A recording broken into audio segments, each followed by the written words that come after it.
All right. Just 1 second. Preparing the live stream. Yeah, because it takes a minute for it to load up here. Is he okay? Oh, yes, he's just taking the night off. Okay.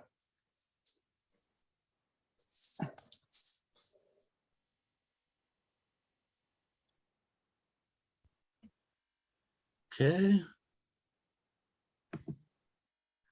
And welcome, everyone. Hold on, I didn't let everybody in the room.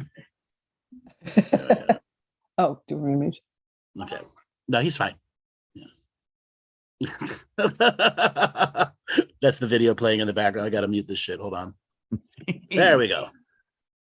All right, everybody. Admit all. Why is it not admitting all? No, they're here. Yeah. Hello, everybody. We are short of Robert today. He's taking the night off. So we do not have a producer, but we have do we have a Robert here? I don't understand. Anyways, we are live with the Comedy Friday comedy show. Okay. And tonight we are going to start off with the Lionsgate bullshit, truth, make fun of it, and at the same time talk about some of its more serious stuff. Now, both Melissa and I and Monty all agree, like, some of the bullshit that's around it is just crazy. It's just crazy. Let's talk about some of the bullshit first. Yeah, we did. We broke into that in the green room prior to the show, didn't we? And this is the second time this week that I've been Robertless. Monty and I had to wing it. Let's not start that. And it was all sorts of chaos as we entered the whole thing. Look, hi everyone. First of all, but prior to the show, we all started talking about the spin that goes on as you approach Lionsgate, and this particular Lionsgate, as we were discussing before too, has actually tweak things a little, and it's playing with you a little. I'll let Andrew explain that. But the whole pull into the whole 888, the whole Lionsgate opening up and everything actually starts with the new moon prior to it. So the new moon prior to it is the first new moon and the beginning of the lunar calendar, of the real calendar, right? So the lunar cycle is the first one. And that's when, on that particular new moon, it's incredibly powerful because the portal and the gateway to Sirius opens up.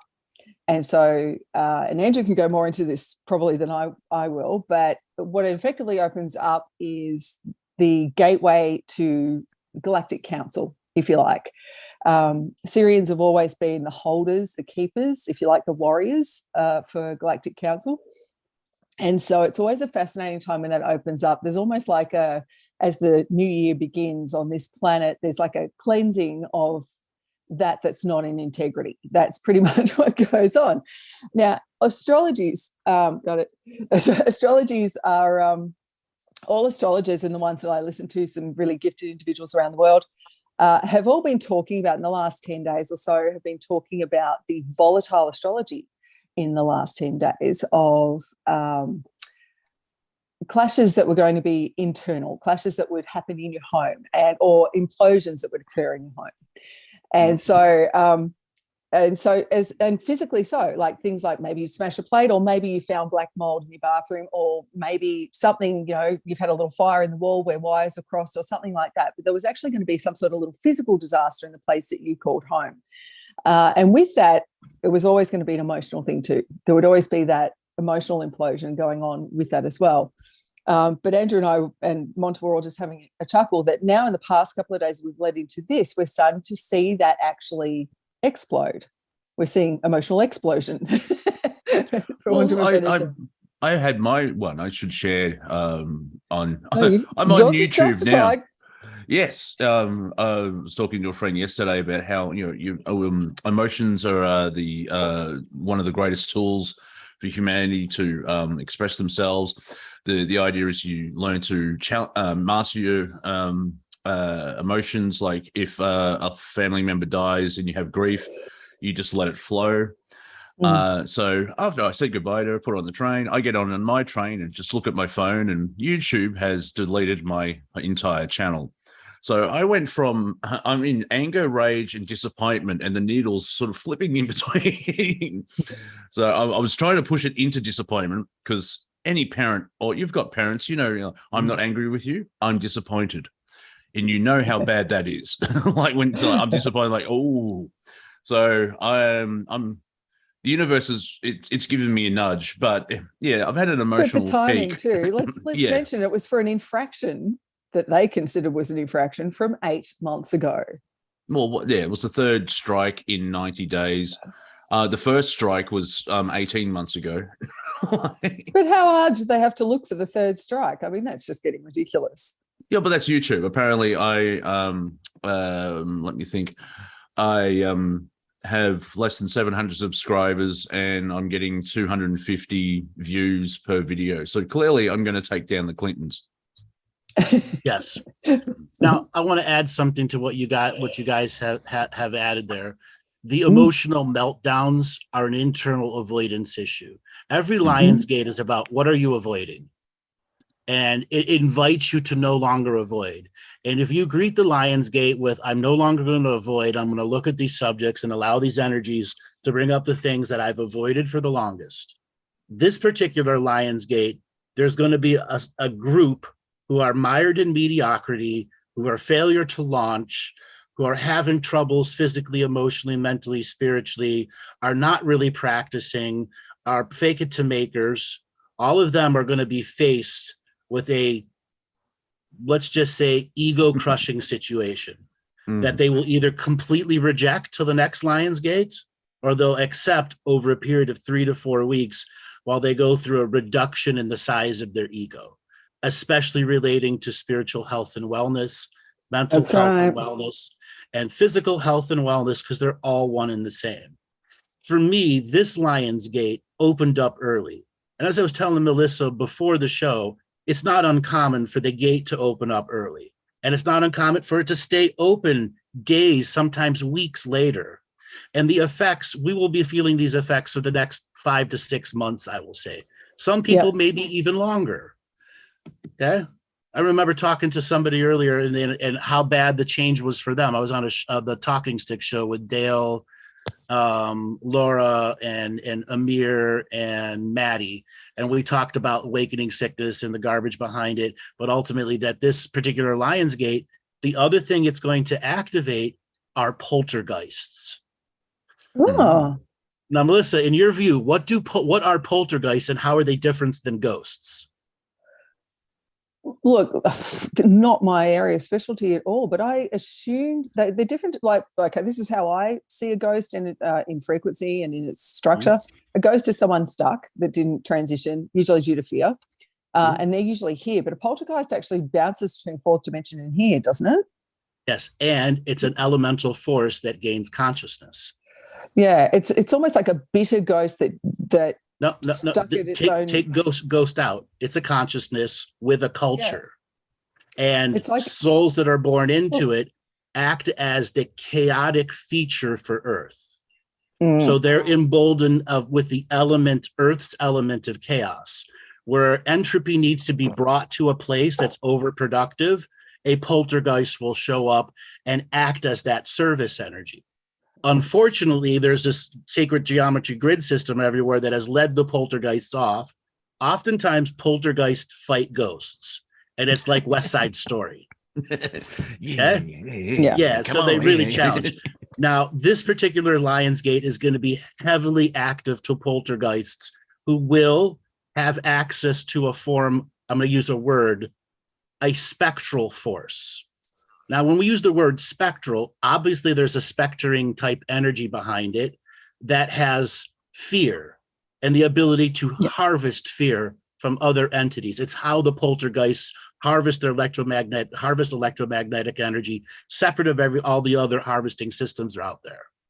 Oh, so they'll be using a phantasmal and a spectral, the misdirection with the real ghosty energy behind it, but in fact, it is to harvest energy. And poltergeists are intimidators. So their phantasmal force that they create can be empowered with the other entity's fear and that's how they will haunt ghosts. And it will be a West Side Story, chains and motorcycles. And to me, we're going to see poltergeist versus ghost battles for territory. Well, I'm just wondering how that would work, or no, the effect on it, because in the United States, the Democrats are thumbing their nose to both China and Russia, because if they want to feed on fear, I know something will happen, but because of creation, it's going to be something quirky in a weird way, but it won't be like Nancy Pelosi crashes a plane in Taiwan and everyone starts firing. It won't be that simple. It will be something. No, it'll be man walks into streets with katana sword and threatens to kill cops, which we saw. There's an actual video of this, a guy with a katana sword who believed he was possessed by a samurai spirit, which is a ghost. Well, okay. yeah. So not surprised at all, really. I instantly thought as well of the Buddhist monk that set himself on fire as protest. Very Buddhist, of course. Yeah. I'm not sure that was a Lionsgate, but that's to himself. Yeah. And then Rage Against the Machine have it as their front cover of their first album, which was cool back in the 90s, but now they're Rage for the Machine. Yeah. So with this being the background, personal implosions, dealing with your own lack of launching, your own ability, or how much you're avoiding the truths of your own reality. Now, as I said, the poltergeists, are they really going to care about us? No. Territorially, they are challenged by the ghost because the ghost system isn't natural. The poltergeists are not necessarily apex predators, but they're like the third and fourth and fifth if this was more of a natural world. And the poltergeist you wouldn't consider it a hyper negative thing coming in your reality. It's coming to create a balancing force. But their culture, their internal culture has changed so much over the centuries that they've kind of become like highly rebellious insurrection artists. Okay. To not just the negatives plan, the positive, anything that they can get chaos into, because they actually have access to a chaotic force, an entropic force that they can begin imprinting on sacred geometry systems and structures. So it'd be like pure chaos, natural chaos compared to an organic chaos. Because instead of like say the controlled chaos that the New World Order, order out of chaos. And now I'm going to kind of feel, try not to be an empath, but I'll feel for the innocent and the good that have to deal with all this crap. But I'll be laughing my ass off, smoking a cigar, watching the negative systems dealing with this as well. Because I'm sure that you could. Can you imagine that the poltergeists are chaos anywhere, and fuck up the New World Order? It's like, oh, you've been doing this for thousands of years. On Tuesday they're going to do this. I'm going to make Dave stub his toe, and there's just going to be a knock-on effect. You know what I mean? So, giving balance. There's a positive aspect to this where the Team Dark are going to be fucked with as well. So, yes. So part of the cultural change in the global poltergeist energy is many of them have adopted territorial defense, meaning if you're in their territory and you're accepted, they're not going to eat you, feed on you. You're under their protectorate. And because of the spread of the internet and mass electromagnetic wave communications things, their territories have crossed over on a lot of situations. So there's like almost a secret coalition defending wide spaces. So we're going to see an evolution of this poltergeist energy making, let's just say, collective repulses against harvesting systems at a time where it's trying to harvest the political power, and then you'll see just chaotic things happen to technology because many poltergeists over the years have adapted to the internet. They figured out how to use it to their advantage. That makes sense. I'm just because I've watched too many police TV shows in the last 2 years. It just sounds like a turf war, like actual gangs of like, hey, this is my corner, man. You go on that side of the street. It is literally it is literally a turf war. That's why I'm describing it like that. Yeah. Because they're instinctually so territorial. Well, in terms of what you're saying about them, I love that you mentioned that they've latched into the internet and they're wreaking more havoc in there now. A lot of us are we've been taught to perceive or to have a mindset of a poltergeist as a mischievous little devil. Like that's what we've seen in the cartoons and what we've seen in the movies. The old hiding in plain sight poltergeist information. But when we're talking earlier about people being outed, and particularly in spiritual, like the self-appointed, what I like to call the a-hole gurus, the self-appointed spiritual leaders, so-called healers, so-called, that have developed little cults or large cults, some of them around themselves. There's some big names I could mention here that that operate from a place of absolute zero integrity. And they're just, look, when I say a-hole gurus that have built their own pedestals, they really are. I've been watching this in the last 10 days because we were seeing, what are you clearing over there? Look out, he started belching. We know that there's clearing going on.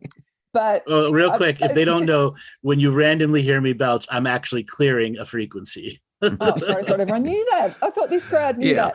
But I say that as well when I fart, Andrew. No, literally.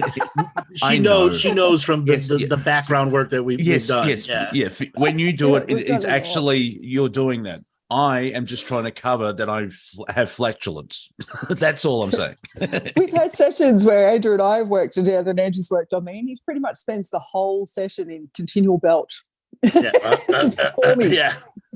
And everyone watching, if you think about it, that's a reasonable way of clearing. I've got frequency gas and just let it out. You don't want to have pus or it's something. Better than Monty's. Out. I prefer Andrew's belch to Monty's flatulent any day, but that's okay. But that's more of a diet thing. Patty in the chat room reminded me of the belchings, and when we were in Egypt, she was on the Egypt tour with us. Oh my Lord! When I ran into some of those ancient demons in those things, oh God, it must be. It was like chainsaw. Egypt. The worst was the museum. I literally couldn't spend more than 20 minutes in the museum. I was like, I'm the fuck out of there. And if you listen very carefully, you can hear, excuse me, sir, can you stop? I'm sorry. The irony, once I got out of the museum, I'm sitting on this bench going, whoa. And this guy sits down next to me, and I look at him and he looks at me, and we're fucking twins. Literally. And he's a security guard there. I'm like, he's like, huh? Look exactly alike. Exactly. Doppelganger. Yeah. Yeah, that was my thought too, Mont. Oh, doppelganger showed up. Because he was like, what the fuck? I'm like, what the fuck? Like, yeah, I remember when I went to New Zealand, I was 16. I have to preface that. Any New Zealand story, I was a teenager. I was 16. So I'm fucked in the head. So, being a teenager. But you did the tourist spots and went to New Zealand, and there was a Maori exhibition.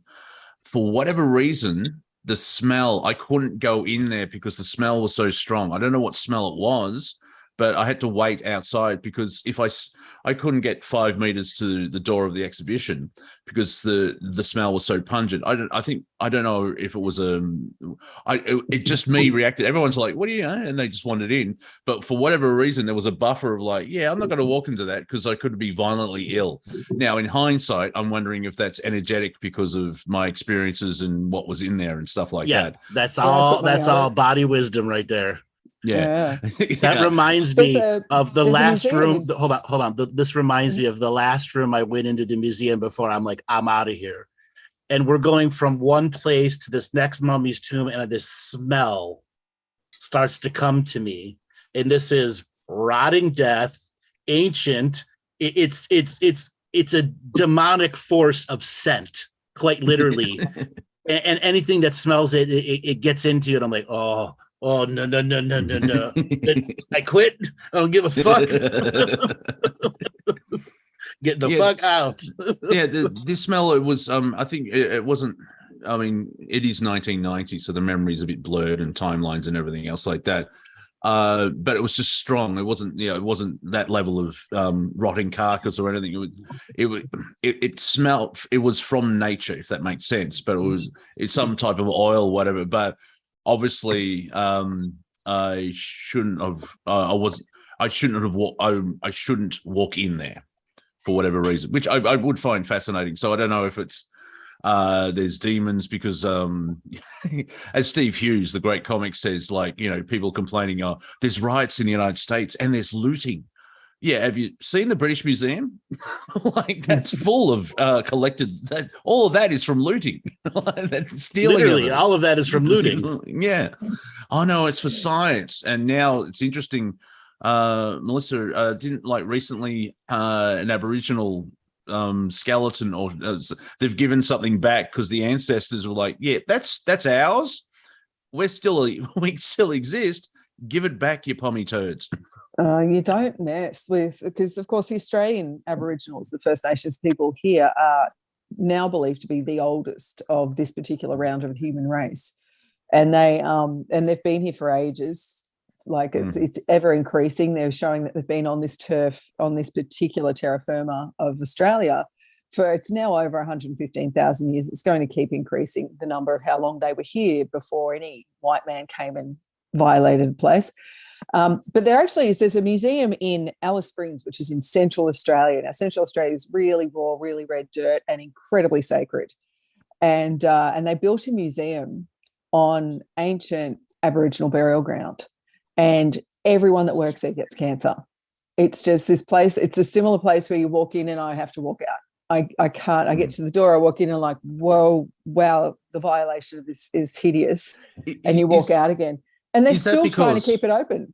Is it because it's stolen artifacts? Is that just a natural reaction? Like, this is wrong of how everything's put together, or are there entities that are trapped and like they're upset, or what's a basic reason of you have that spiritual thing of don't go in there? Is it just because of the spiritual history of the artifacts, where like a white man collected it all and put it in a room? Well, it's kind of, when it comes to violating sacred Aboriginal grounds or anything like that, there seems to be this inbuilt, it's not a curse that occurs, it's just this natural inbuilt karmic slap that you don't touch that.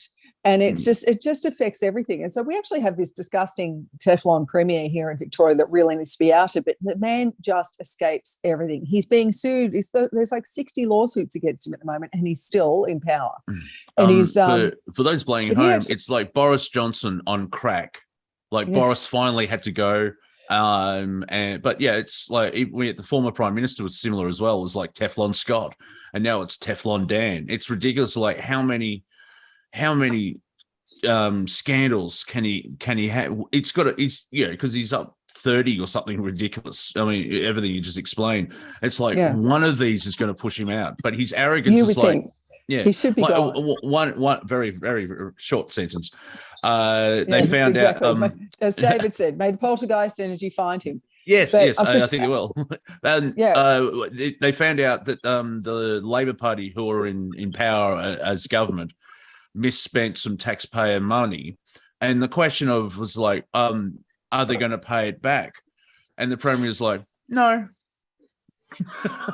Well, that same scumbag, back when he had us in the longest lockdown in the world, blah blah blah, here in Melbourne in Australia, grabbed the opportunity to help all his friends while everyone was locked down and no one could see what he was doing. And one of the things that he did was he actually bulldozed these amazing ancient sacred trees that were ancient sacred Aboriginal trees. And you want to think of it like, one of these trees was like, if you've ever seen the movie Avatar and they have the one tree they all go to, I can't remember what it's called, but they have that place they go to where they all, there you go. It was like that. And his mate wanted to build a new freeway. He gave him the contract, one of the many corrupt things that he's done, and allowed the bulldozing of this enormous, incredibly sacred site while everyone's eyes were closed. And so it was just, and then so we've all come out and everyone's gone, what the hell happened here? I'm waiting for that to hit him. How does he escape that? I mean, how Teflon is this guy? Because that's the one that I'm thinking, surely you have just screwed yourself, dude. I don't know what's coming, but it's going to be nasty. Yeah. At the same time, the Victorian government are in negotiations to have a treaty with the local tribes of Victoria. The thing is, like, nice idea. However, back in 1901, when we became a federation, all the colonies gave up their power and gave it to the federal government. It's different from the United States, where The United States is designed that the states have the power goes up, where the states have the power over the federal government. The federal government there's like, oh, we'll defend the coast and we'll post the mail. Okay, the mail will get through, and hopefully the Japanese don't attack. Here in Australia, all the colonies are like, oh, we're a colony and we're all autonomous, blah, blah, blah. Would you like to join the Federation? You'll have to give up all your power and you won't be allowed to leave ever. Okay. And so any treaty with the Aboriginals, dare I say legally, has to come from the federal government. And let's not talk about that. That started to happen. Yeah. Well, that started to happen. There was movement towards that last week at an enormous music festival up in Northern Territory that the Prime Minister actually went to. He went to a music festival, the new Prime Minister. I like this guy. And he's like, what? Wait, he's in the country? Made a statement. He's actually made a statement of how he's pulling a unique voice, or how he, they've been working for many, many years to bring the voice of First Nations people into Australian government and Parliament. And of course, it's never happened because it keeps getting blindsided. But this Prime Minister is actually pushing it through and actually delivered the first draft, if you like, in front of that massive audience at that music festival. Yeah. And it's the start of the process. It'll probably get knocked out through Parliament as it goes through the Senate. Well, because it's racist and it's exclusionary and it's splitting the community in half, as well as at the same time, there are 11 Aboriginal descendants in Parliament at the moment, and it's fascinating. In the Senate, there is someone that's an Australian who has Aboriginal descent, and then there's this Green senator from Victoria who's batshit crazy, who actually is an Aboriginal as well, apparently. And she took the oath to become the senator with her fist raised in the air, and she referred to the Queen as a colonizer. Now, that's kind of true, but maybe not bring it up during the swearing of the oath. You can bring it up and change it and everything, but she had to read it again because the president or speaker said, no, read what's on the card. And it's like, I can see where they're coming from, but she's a millennial tard, basically. And it's the whole thing about the voice, it's got to be done correctly. So I understand where you're coming from, Melissa. It's like, well, yes, we need a treaty so we can, bring Aboriginal people into Australia and treat them equally. But it's going to be used against. It's going to be corrupted, and it's just going to things because the Aboriginal. I don't know, Monty, because this actually occurred in these past 10 days. This is the implosion within the House, right? This is which is now going to turn to an explosion in the House, and I like that the fuse has been lit. So the imploding fuse has been lit. Yeah, the premise works. Yeah, the premise works, but the way that it's being done is just going to be very political, and it's going to be damaging in the long run. There's also the problem now. Santo's just said collective virtue signaling. Yeah, it's huge around the world at the moment. Santo, good call. So let me add something to this, because you guys touched on collective virtue signaling and the implosion in the political houses. Here in the United States, the political parties are so working together, they're not even keeping it secret anymore. So it's now in a reverse, and the people are beginning to see the appalling corruption, but at the same time are fully denying it. This is why I believe this Lionsgate, along with the Pelosi jump to Taiwan, threatening the saving face of the Chinese, is going to set off. It's not going to be a war, but it's going to be a global tit for tat, chest pounding at everybody. Oh yeah. Okay. And the French are going to stand up and say, we have a bone with all of you. Okay. And then after the French about it too. Right. And exactly. And after the French stand up, the Indians are going to look at the Chinese and the Russians and go, maybe we don't need your gas. Okay. And they're going to play the field. They're literally going to play the field. China and Russia versus America and Europe, and India's going to go, give me money. Because that's unfortunately what Modi and the Indian government has just showed. You can buy their support. Well, interesting enough, it's taken, I think, 10 years, but Australia now has a trade deal with India, and they've sent some military people over to talk as well. And I'm sure someone in a back room's gone, yeah, this China thing, because like if China and America go to war, Australia has to go, oh, I hate it when mum and dad fight. And so basically, I think they've got a get out of jail free card. It's like, well, why don't we go with the other country that has 1 billion people that can make things? Right. And so there's sort of that shift as well, because I think it's the opposition now that in the Australian Parliament, it wasn't everybody in the Parliament, but there were certain people sort of, oh, there's going to be war with China. And when anything like that pops up, it's like, someone's told you something, like the sentence, we're going to have a war with China, because they keep ramping it up. But I think it's just about fear and getting that very profitable loosh. Okay.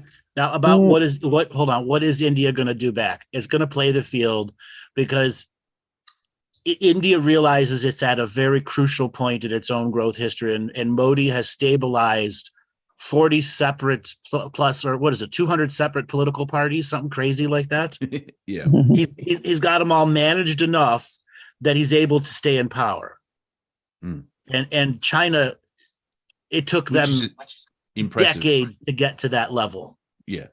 Okay. Literally decades to get to that level. And yet India's done it so much faster. And they realize that the Indians and their tech side will have a lot of stuff to offer the tech services once Apple and some of the other ones disconnect from Foxconn, because that's going to be an inevitability from them in the next 7 years. Now, David's got a good question as well. What do you know about the eternal collapse in China? Because there were people. I've been talking about it for a while. Evergrande is like $60 trillion. The American 2008 was what? 6 trillion, 4 trillion, something like that. Yeah. So imagine it 20 times the size. Yeah, because there were a lot of people who wanted to, I don't think it was a bank run, but they lost all their money, and so they stopped paying their mortgages, and they're protesting out the front of the banks. And of this course, is something you're mixing two stories. Okay, there's two separate stories. Well, a bank became insolvent, but the bank lied to all of its people in the local city, saying you were not in an investment bank, you were in a savings bank, and that you had a Chinese equivalent of FDIC. A total 100% lie. The heads of the corporations have fled to other world locations, so they're being hunted down. And you're looking at about $11 billion in deposits they stole. Yeah, and the CCP and the banks just removed them all. And so yeah. Yeah, what they ended up doing was blocking them from protesting in front of that bank. Okay. The other thing is, people have forgotten that China, every year for the last 7 years, has had an equivalent to Hurricane Katrina somewhere in their country. Ow. And it happened again this last winter, where the floodings nearly destroyed like 12 major cities in the north. I did too. Right. So there is no war in China coming. The debt load that they have from just the recovery projects, when all the dams failed in the north last year, you guys remember that? Mm-hmm. Or it was actually earlier this year. Sorry. But that happened the year before and the year before and the year before. And they're supposed to maintain 10% growth? No. And it happened. It'll be like 2 or -2. And I've seen videos of Chinese building structures where, you know, you just get a cord in the entire wall, like, because they're so cheap. Pulls right out. Yeah.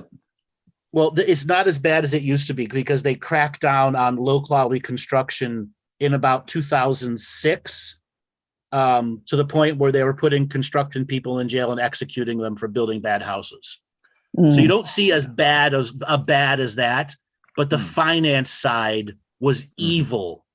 So they may have cleared up the actual physical construction side, but the finance side got done by Evergrande, who actually tried to start a car company, a boat company, luxury yachts, hotels worldwide, so on and so forth. And it was such a high level of corporate corruption with government support. And Evergrande basically what's going on is China is making them go through an extended bankruptcy process without saying they're actually in bankruptcy, and having them pay off Chinese investors first while they're letting the rest of the European investors go fucking broke. And it's just a matter of time before China has to open the floodgates and let the rest of it happen. And that's why you're asking about the China flood.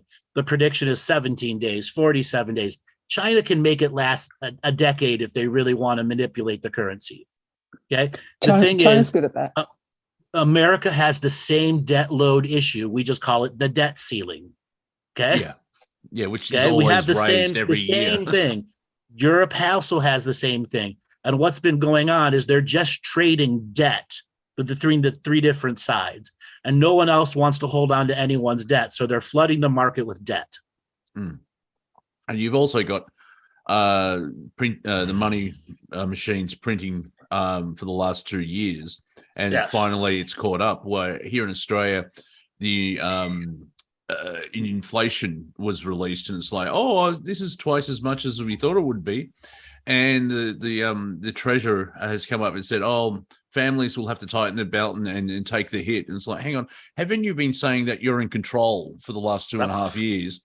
And when a problem turns up, oh, it's not us. You're like, well, what's your job then? Why are you here? You suck. Well, it's not accidental that we're seeing, like, even on a smaller scale here in Australia compared to what happened in China's north.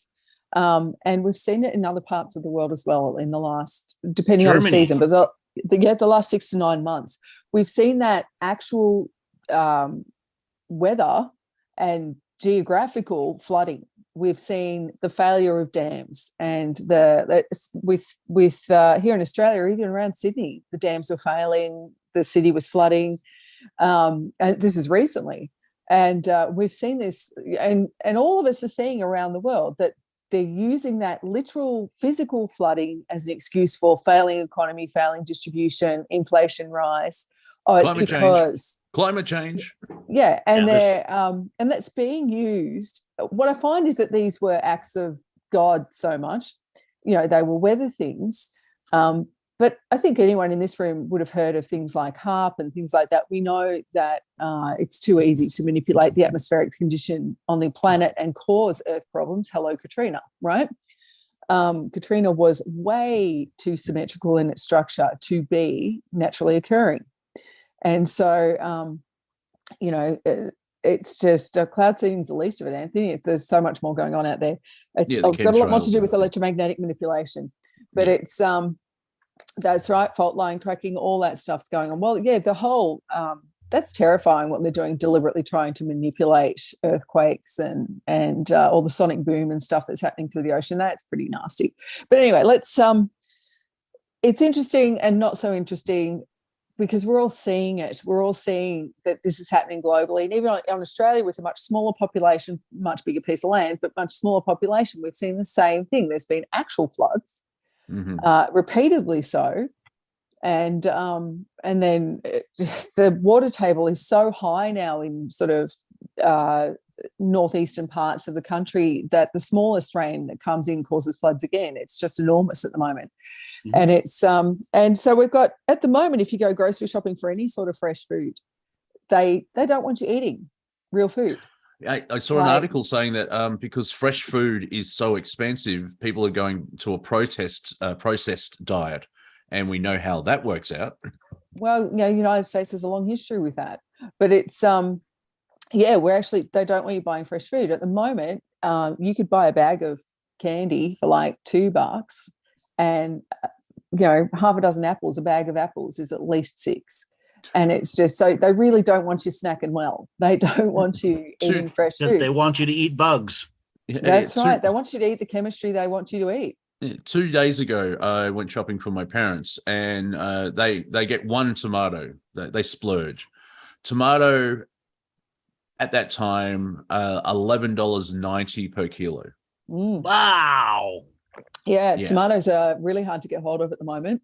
At the moment, my grocery shopping, because bear in mind I have a large family, and my grocery shopping is this field work where I'm actually alternating between several markets and supermarkets and stuff to see who's got what because one place won't have any avocados and another place will have bags and bags of them for a ridiculously cheap price.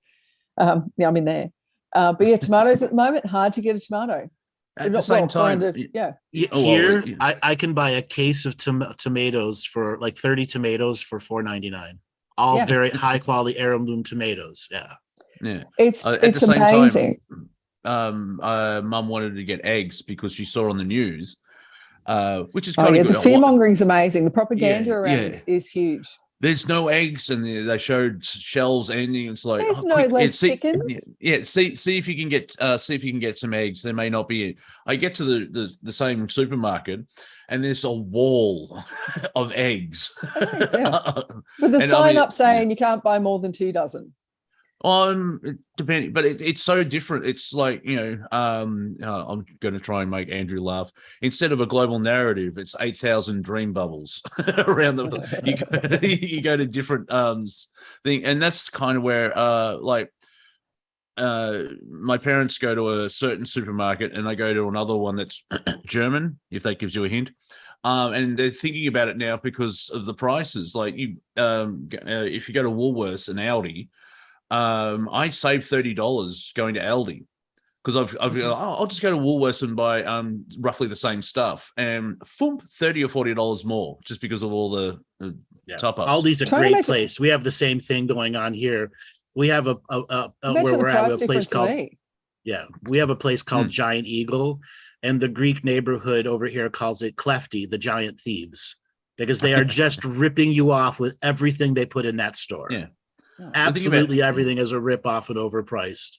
Yeah, Aldi, it was created by two good Germans that I'm aware of, but the concept is if they go into a new territory and market, they buy locally, and they because they've got this strange idea of, hang on, if we spend money and then people come to us and buy our products and spend money, there's this kind of symbiotic relationship going on instead of importing. Like, I do not understand. Now, I'm going to give a local reference, so only the Victorians will get this.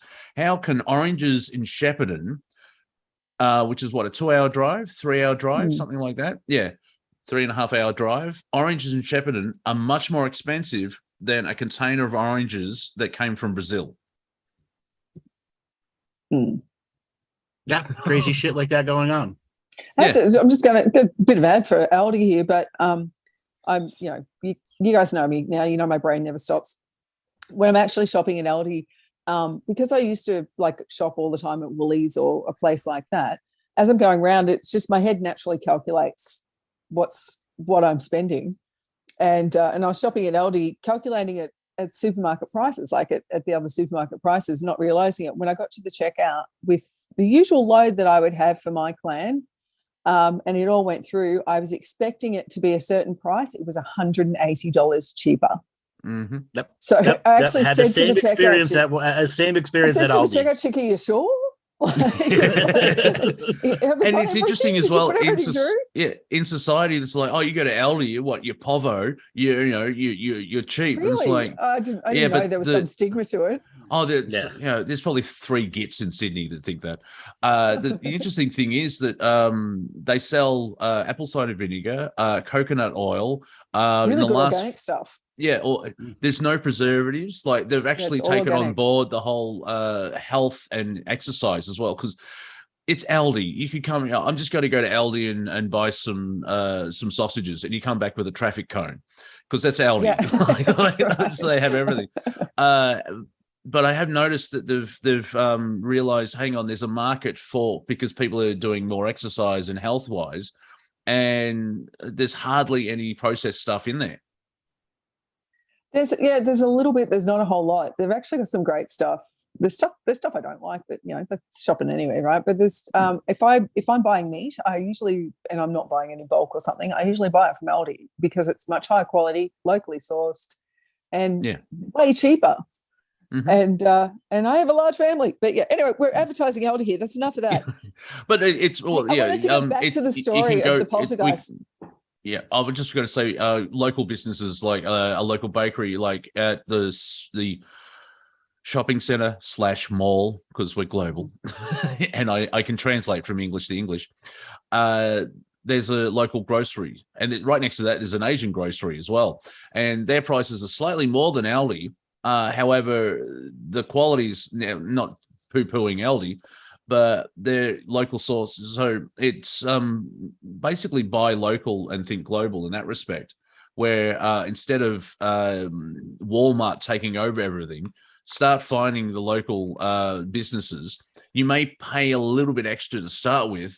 However, you'll realize you'll be healthier in the long run. Yeah. Whenever you can do to eat fresh stuff, real food, do it. And grow your own. Yeah, and grow your own way. One thing they don't want, and that's like earlier on when we were talking about the poltergeist and the chaos that's going to ensue and everything. Look, one of the things I was going to say is a lot of the big spiritual leaders that you'll see on social media a lot and everything that talk about. So I was going to say talk about themselves a lot, but we're going to see chaos where the poltergeists are going to grab onto that opportunity through the internet, where they're actually going to interfere while they're on air or while they're live streaming or while they're, and I'm trying not to laugh, but it's going to be fun to watch these people that, if you ever want to tick me off, my number one hatred is a charlatan that tries to take advantage of people desperately in need. Yeah. And so with spiritual leaders, spiritual healers particularly, but with anyone spiritual leader, like we talk about, and you've seen these people that have been outed recently, people like John of God and people like that have been absolutely outed for what absolute scumbags they were. And even though John of God did have a connection of sorts, wow, that man lost his way. Mm-hmm. And as a man, lost his way. And I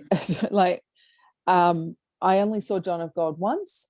I watched as thousands of people walked past him sitting in a chair, and he was just this is a horrible thing to say, but he was just a dead, empty vessel.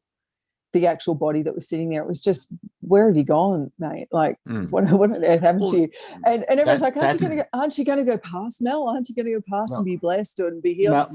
Mel, you were seeing him at the necromantic stage, where the high priest necromancers had already taken over the body and kicked the soul out. Yeah. It was. I saw him at the really ugly. Yes, over the years, lesson for me. Right. Over the years, I've had so many John of God survivors come and talk about some of their good experiences, losing of cancer, but 3 years later, all of their family members leave them because they hate them. Yeah. And the counter effects to the healing that had come, and then getting out from under the cult idea. And there's a couple others I'm not going to name because they have troll armies anytime you talk about that name that will not be named. And it's just not worth it. But there's cults all over that are just as bad as John of God everywhere around the world. Yeah. Really damaging ones. And they seem to all be running to the same points on the planet to hide, which is interesting. It's kind of sad that a lot of those now, ones like John of God's were, they run for South America. I mean, he was based in South America from the beginning, but yeah, there's a lot of that going on. And this sounds awful, and forgive me, I'm still trying to be human, but I'm looking forward to seeing these people actually implode, or what we're going to see as we approach the Lionsgate much closer, as it's kicked in early, explode. We're going to see things happen with these people. And I have to say, after working, I'm stepping outside of my own healing closet 20 years ago and actually going public with what I do and how I do it. I've met an awful lot of charlatans around the world. Same here. And some of them are in high up positions. Very. And when the people like you and me come around them, they know they're a fake. We know and wow, they're terrified. So they immediately go into saying that, like, I'm sure you've had this too, where people, they go into saying how I've plagiarized their work when in fact I taught them. Yep. and how they and at the same time desperately want me to work with them, desperately offering me ridiculous amounts of money. But as the crew found out on Tuesday night, that actually did the little program with us, which was awesome fun. It's what I do has to come from integrity first, and I have to come from integrity first. And so there's just no way that I could work with some of these people that are really big names that you would probably know the name of. But there's some of them at the moment. The poltergeist thing, I love it sounds awful, but I'm looking forward to seeing how that actually adds to what's going on with this implosion explosion. That's what I sort of was trying to mention earlier, where it's like, yeah, it's going to be crappy that they're going to interfere on the positive side, but the negative side's just going to be a joy to watch. Whereas, like, it's kind of like about time. Like, I want to see this, cocaine snorting, abusive son of a bitch go down. Mr. Spiritual Leader, I've built my own pedestal sort of thing. I want to see you go down, dude. You need to. This karma has to happen in this life. As well as, Pluto's going through, he's got his scythe and cutting down everything. Sean David Morton has mentioned that on his prediction for the 8th, it's I don't know what's going to happen, but something will happen. But he has, it's not that vague. But he's going to point, the Pope could retire, Biden could die. It's going to be that level of kings and leaders that are going to be affected. Now, would Lazinski be taken out because he stole $60 billion from the New World Order? It's going to be fun. Just approach it in a positive way. I had someone say to me yesterday, the Queen will go. Well, or they'll announce that she's gone, because she could have gone, because I knew they would make sure something or her or someone looking like her would make it to the Platinum Jubilee, because that's a milestone, and she's the longest reigning monarch in 5,000 years or something like that, because it's what's platinum?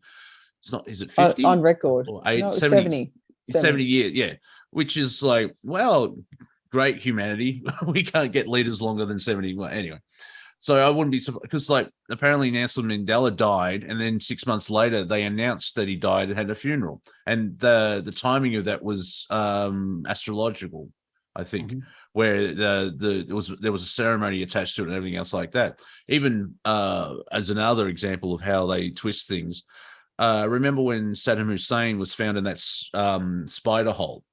They announced that in September, but at the time, I think the fig trees were in bloom, and it's like, well, they only bloom in March, so they had him for 6 months before, and that's like, he was basically patsied, because you could see the way the arrogance is like, I don't acknowledge the legality of this court. It's like, yeah, well, they've got guns. Shut up.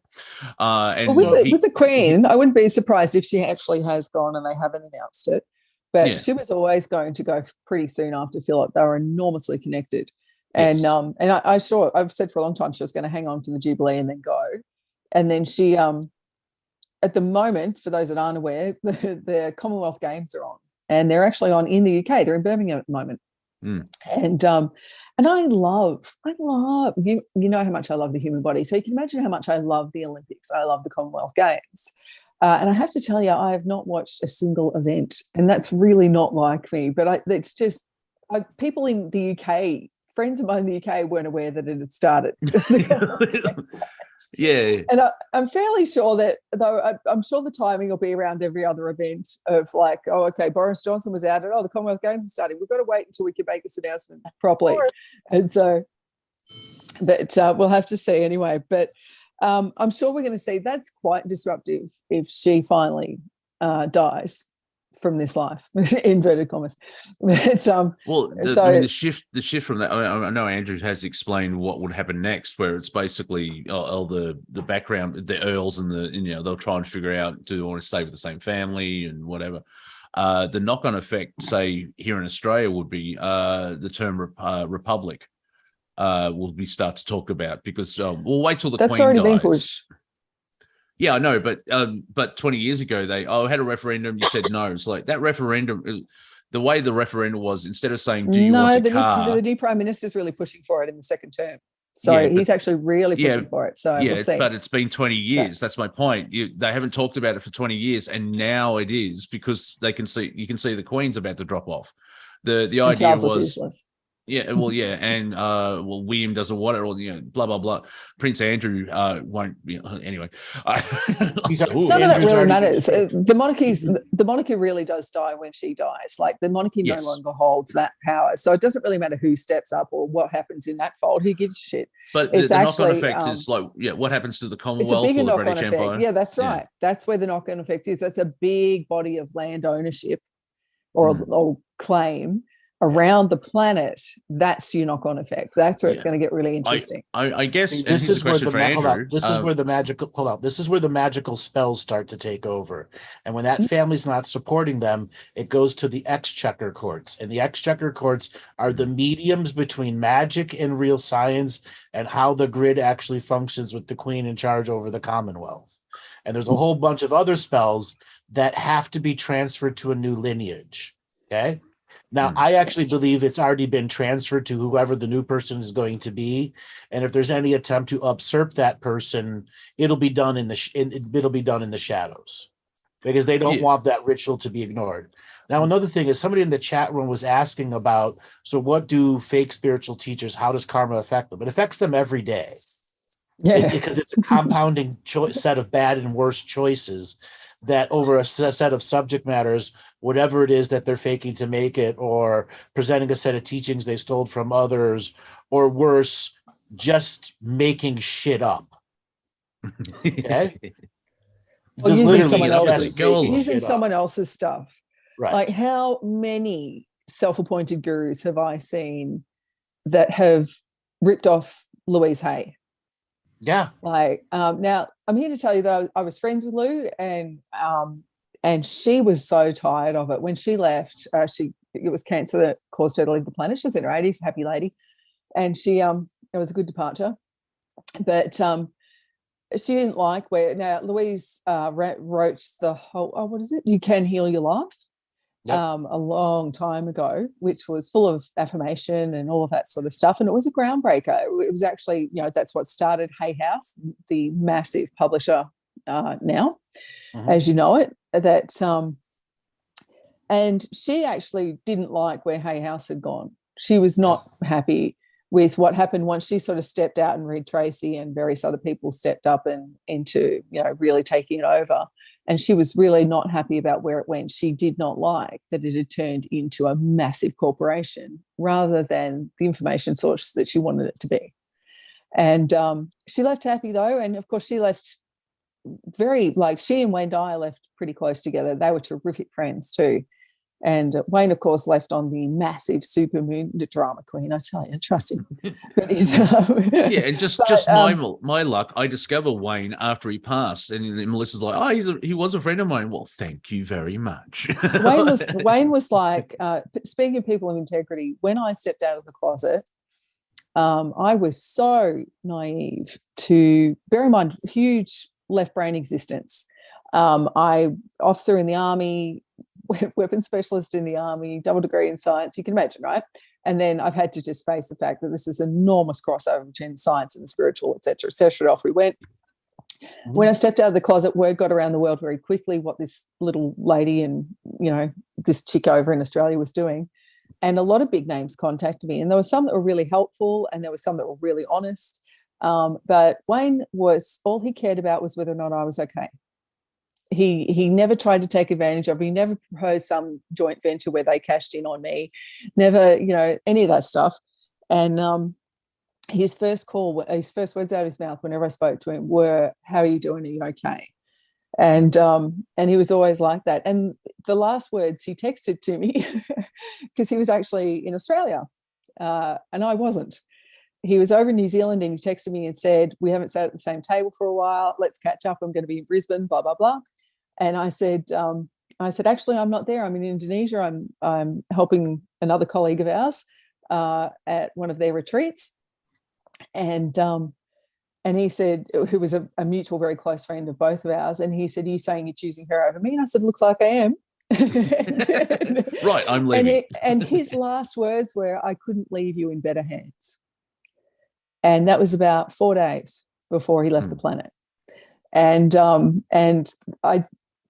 we were in Bali at the time, over in Seminyak, and And I got up late, wandered into the back of the audience, and up the front, my close friends were up the front. The presenters were in tears, just floods of tears. And I said to some little lady in the back of the audience, "Listen, what's going on? What's going on?" And she just said, "Oh yeah, that Wayne Dyer guy just died." She had no idea what she just said to me. What she just said to me, "Your father just died." Like, wow. and I just said, "Are you okay? You've gone really grey. Like I must have just drained." and I said, "Wayne Dyer." And she's going, "Yes, right." I sort of stepped out of the room, went out, found, as you can in Bali, found a comfy couch under a tree, and just lost it bawling. Had to take like half a day off. We sent everyone snorkeling. We sent everyone snorkeling. Put them on the bus and send them snorkeling. And I just sat by the pool drinking coconuts and bawling my eyes out for a good several hours, because it was such a raw grief that he departed that suddenly. But speaking of the integrity, look at what his family have done with that enormous amount of money that he earns and everything. It's just been incredible. Like his family, they're not keeping the money. The money is being distributed, being used for good, and that's people of integrity. Right from the start, it was actually another big name, Deepak, in the very start. I said to him, "Do you know anyone else that works in this frequency? I really don't. I feel really alone in this, at this level of communication." And he said, "I could name about 5." He said, "I could name about 4 or 5 people. I could recommend maybe one of them." That's what he said. And I actually met all of them, and I agree with him. So I might recommend maybe one of them. But it's I like one thing I like about Wayne Dyer. I use it, so hopefully it was him. Is like, you're one thought away from paradise. I don't know what that thought is. I don't know what that thought. I add to it now. I have no idea what that thought is, because you're a unique moment in thing. I found out a couple of nights ago. Been doing improv comedy with a friend that I've known for a while, and he was mentioning, like, he got out of his depression and funk because he read Wayne Dyer's book. And just the stuff that he's like, you're addicted and you like doing this, and it just challenged Johnny. Who's like, hey, yeah, he's right, and bang, completely that book changed him. And that's just one story. And it was fun. It's like, yeah, I've got a friend who knew him, and then I complained that he died. I found him after he died. Yeah, I watched the movie. But then you go back to it and you see so many people rip off that work. And for someone like Andrew and I, when I pick up, someone sends me their work and says, "Oh, will you endorse this? Will you write an endorsement for I've got this new book coming out or whatever." And straight away I can see them sitting in front of the computer with Louise Hay's book in front of them, or there's a lady that's since passed, Annette Noontil, who wrote a book called "Body is the Barometer of the Soul." Now, she was just a little Australian lady. It's a tiny self-published book. It's one of the most accurate biofeedback books I've ever seen. It's and she's long gone, but you can see the people that have written books with sitting that they've literally got that. You can see them at the desk with that book in front of them when they've written these books. That book, Louise Hay's book, Wayne Dyer's book, and they've just amalgamated what they thought was useful and then turned into their own brand. And so, needless to say, I'm a little fussy about who I do endorse. Well, you can understand what books that I would readily endorse. That like this one, happily to write. Oh, not showing. It's not coming up. Where is it? It's like this one here. Happily endorse that. Check out all of my markers. That was a really good book. Highly recommended. Check out all my little markers and highlights. You can understand how Jordan Maxwell kind of felt, because he's like the grandfather of conspiracy. And I mean, X-Files were ripping him off, because he basically his mission wasn't really to make money and become famous, but he is famous because he shared the information. And how many Andrew, how many presentations did he did to, like, because he was he in did he live in Los Angeles? But I know he was there, and he'd just do like how Bashar started, just doing small parties and everything else like that. And he would just show people all this stuff. And he's talking about Wayne? You're talking about Wayne? Jordan Maxwell. Oh, yeah. So Jordan Maxwell started out as just presenting stuff at people's parties and stories. And they'd have him individually come to Hollywood type parties to tell these stories. And that's how he developed becoming a speaker. Yeah. And I think he finally got everything out because he was very knowledgeable. I think there was 3 or 4 times he was saved. He knew his life was saved because he had this, obviously experiencer, if you use that term. And for a while there, he didn't give out the answer. He gave you all the questions and the information, and he wanted you to actually figure it out, which makes sense as well. Right. I'm not here to tell you. Self-illumination, once again. That's such a vital part of getting rid of the world of gurus. For such a long time, in the beginning, people called me the anti-guru guru. As I'm saying, you could do it all yourself. We don't need to hide these truths anymore. These truths are self-evident when you begin to look at the most basic forms of the self-help motivation teachings, no matter what the frequency or religion is. Take the denomination out of it and break it down. Is it creating light in you or not? Yeah. And because I do like some of the teachings of Bashar, not the lady of Syria, but I'm not a zealot and follow me around. I've just taken stuff that worked for me, and it worked for me. So you can get pieces. It's not you just don't just follow Andrew's stuff. Well, you can listen to Melissa as well. You can pick anything you want because that's the experience. Like you can't. Oh no, we don't listen to Greek people. Why? Because I'm an idiot. Hold on. A praying mantis just manifested into my room, in my ceiling, out of nowhere. Oh, God, they're fantastic, aren't they? Is that Jordan coming to say hi? I'm on your ceiling. They're so free. I love them. They're so alien. I love praying man, and the way they watch you. They're so. Yeah, I looked up and it's looking right at me. Okay? Yeah, mm-hmm. And what's the spiritual representation of a praying mantis? Like, they bad omen, they're a good thing. That up. And one of my daughters in particular has quite the ability she manifests praying mantises quite regularly, cute little ones that will be in the most like that, the most unbelievable places where you're like, how did you get there? And then I got told off because apparently it's bad for me to free them, because I'm pathetic. I'll pick up a little spider and take him outside and put him on a tree and stuff. I don't squash things. And so I'll take him outside. And apparently, I got told off then because to eject that from your house is to reject their message. That's rubbish. Once you thank them for their message, then save their lives. Okay, they were brave enough to come before you. Yeah, I have a message for you, so I'm going to spend 13 weeks in your house. No, that's not how it works. Like they'll get bored.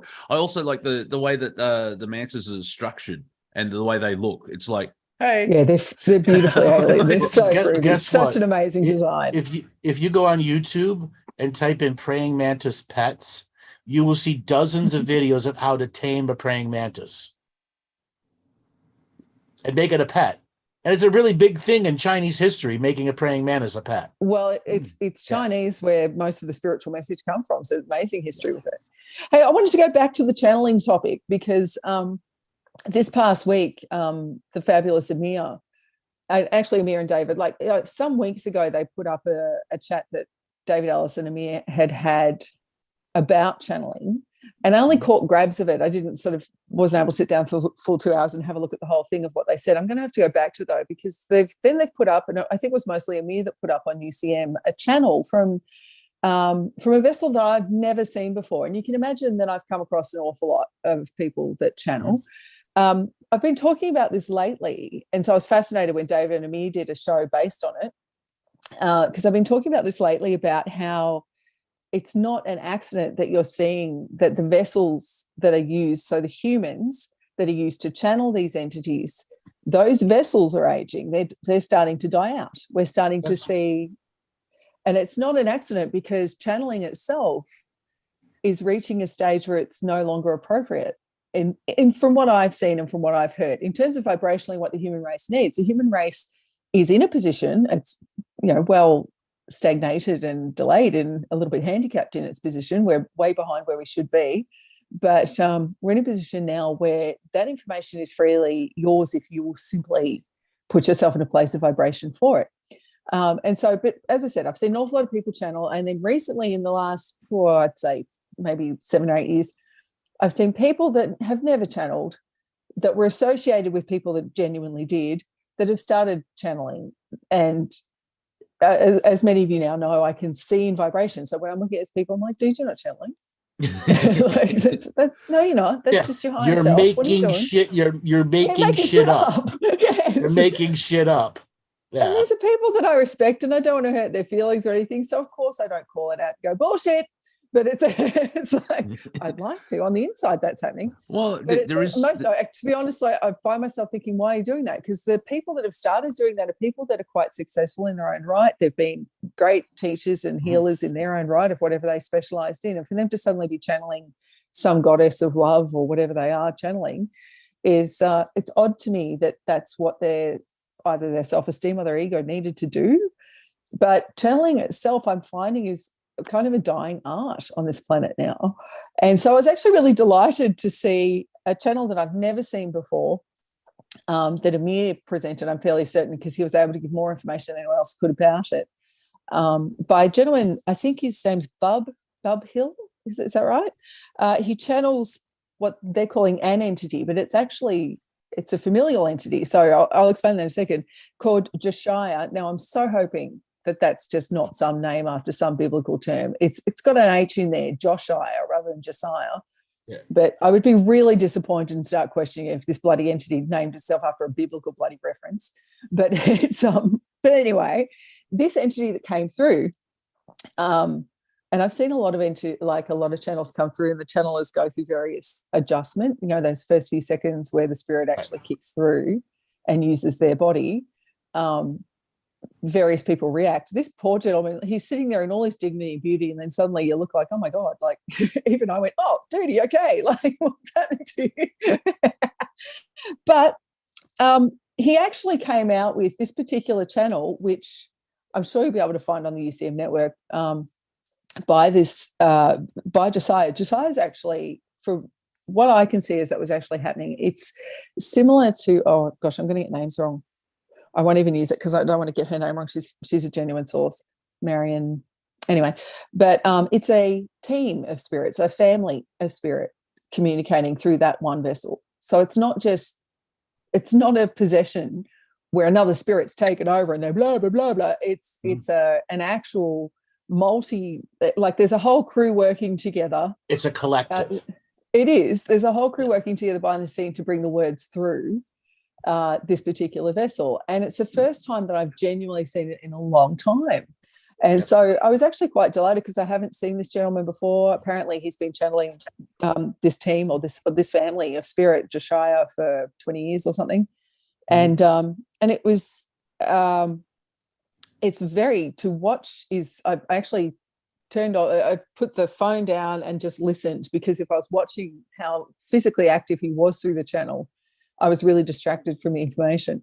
But he was saying, this beautiful channel was saying the same thing that a lot of you have now heard me pipe on about after Tuesday night, is that vibration is everything. And that's everything that is on this planet exists in a state of vibration. And everything that you're creating, as you guys all heard again on Tuesday night, everything you create is about the vibration you're in. And it's not, and I'm rubbing a lot of people the wrong way, because I've been talking about this, particularly in the last few weeks, where everyone talks about the Lion's Gate as this massive manifestation opportunity, blah, blah, blah, blah. And every day, every moment in your life is a massive opportunity to create your own life and what you need in your life. The whole manifestation thing and everything from The Secret onwards, it was always before The Secret, but everything about, you have to be in the vibration like you already have it, you have to blah, blah, blah. No, you can bring into your life whatever you like, as long as you can put yourself in the right vibration to create it in the moment that you create it. You don't have to keep imagining yourself in that vibration of having whatever car it is, whatever material thing it is. But with this goes too, the process that I teach through QBI is called the create process. And it's based entirely on the fact that I teach you how to draw your body and particularly your brain into a delta wave. So we go through the alpha, beta, right? Monty, as we know, refuses to go past beta, but it's but you go straight into delta, and in that delta wave, that's where you can manifest what you need now in this life. Yeah, right. And so actually I do teach that, and yes, I will be teaching it virtually next month. It's can't do my schedule from here, but it's in the next 4 weeks or so. I'll be teaching that virtually. But so I'll be doing a little course on here, not on the show, obviously, but and I will give you the details of that on our next show. But your ability to do that is amazing. And this channel actually talked about that. I'm sure he bored people at some stage by who's talking about vibration and how important it is to understand that how you intrude upon your own vibration so much by your own belief systems. He talks about it on a societal level as well. But it was actually a fascinating channel. I'd recommend looking that up because the truth in that channel was absolute. And it was so refreshing to see in this current environment where we're seeing things start to implode, to see absolute truth be exposed in this current environment too was really, I didn't realize that was going to happen. What was the humor like, or is there any comedy? Because I've noticed the high vibration beings have a wicked and stunning sense of humor. Like, Bashar gets people laughing. Esther Hicks can do great jokes. And when you have this high there's even if you remember that at your course where we, what's to shorten the story, what is the spirit animal of Dave? And you no, it was I'm getting tiger. It's like, yeah, okay, because my high self told me Garfield. That's right. That was you. I want to add something in here. You're talking about the art of channeling going away. What I actually say is we have an epidemic of spiritual narcissists who believe they're channeling, but are actually channeling their own internal issues, subject matters, and are right on the edge of creating something brand new, but are just regurgitating many teachings. It's them, isn't it? It's the difference. It's them. It's the difference between going for a psychic reading and going for a clair any of it reading, clairvoyant, clairaudient, claircognizant, clair any of it, clair all of it, if you're lucky. But the difference between that is if someone's giving you a psychic reading, bear in mind everything has its place. So psychic readings aren't obsolete or ridiculous. But if someone's giving you a psychic reading, they're doing it, usually they should be doing it from the whole presence of their own higher self, of all of who they are and their connection.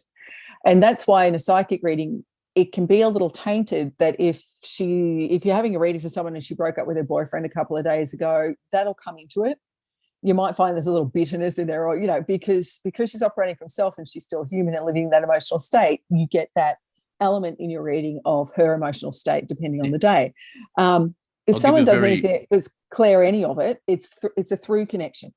It's a spiritual connection that comes from higher source again. Yeah. And so that's a conduit communication, or it should be, if they may be misinterpreting what they're doing, you never know. I'll give a very short example. It's like, okay, I'm getting some sense. You're going to meet your husband, men. And it's you can move that into the scientific world, because the observer that observes the experiment is entangled, aren't they? And so when you're having that spirit channeling where the person's out of the way, it's pure, because the channeler, if it's done correctly, it's like with Daryl Anker, he says when he's doing Bashar, he has to watch the videos to learn what he said, because he's completely disconnected from the body, and that's with permission as well, and it's all planned and stuff like that. So it's interesting where I haven't seen any new channelers with integrity. I know there's new channelers, obviously, right? But the epidemic of spiritual narcissists, who that's pretend to work, and it's what we talked about at the beginning, the pretender teachers that are out there. They're the ones that are in the shitstorm of shitstorms right now, because all of the bad information they have given people is going to come back on them like a whipsaw.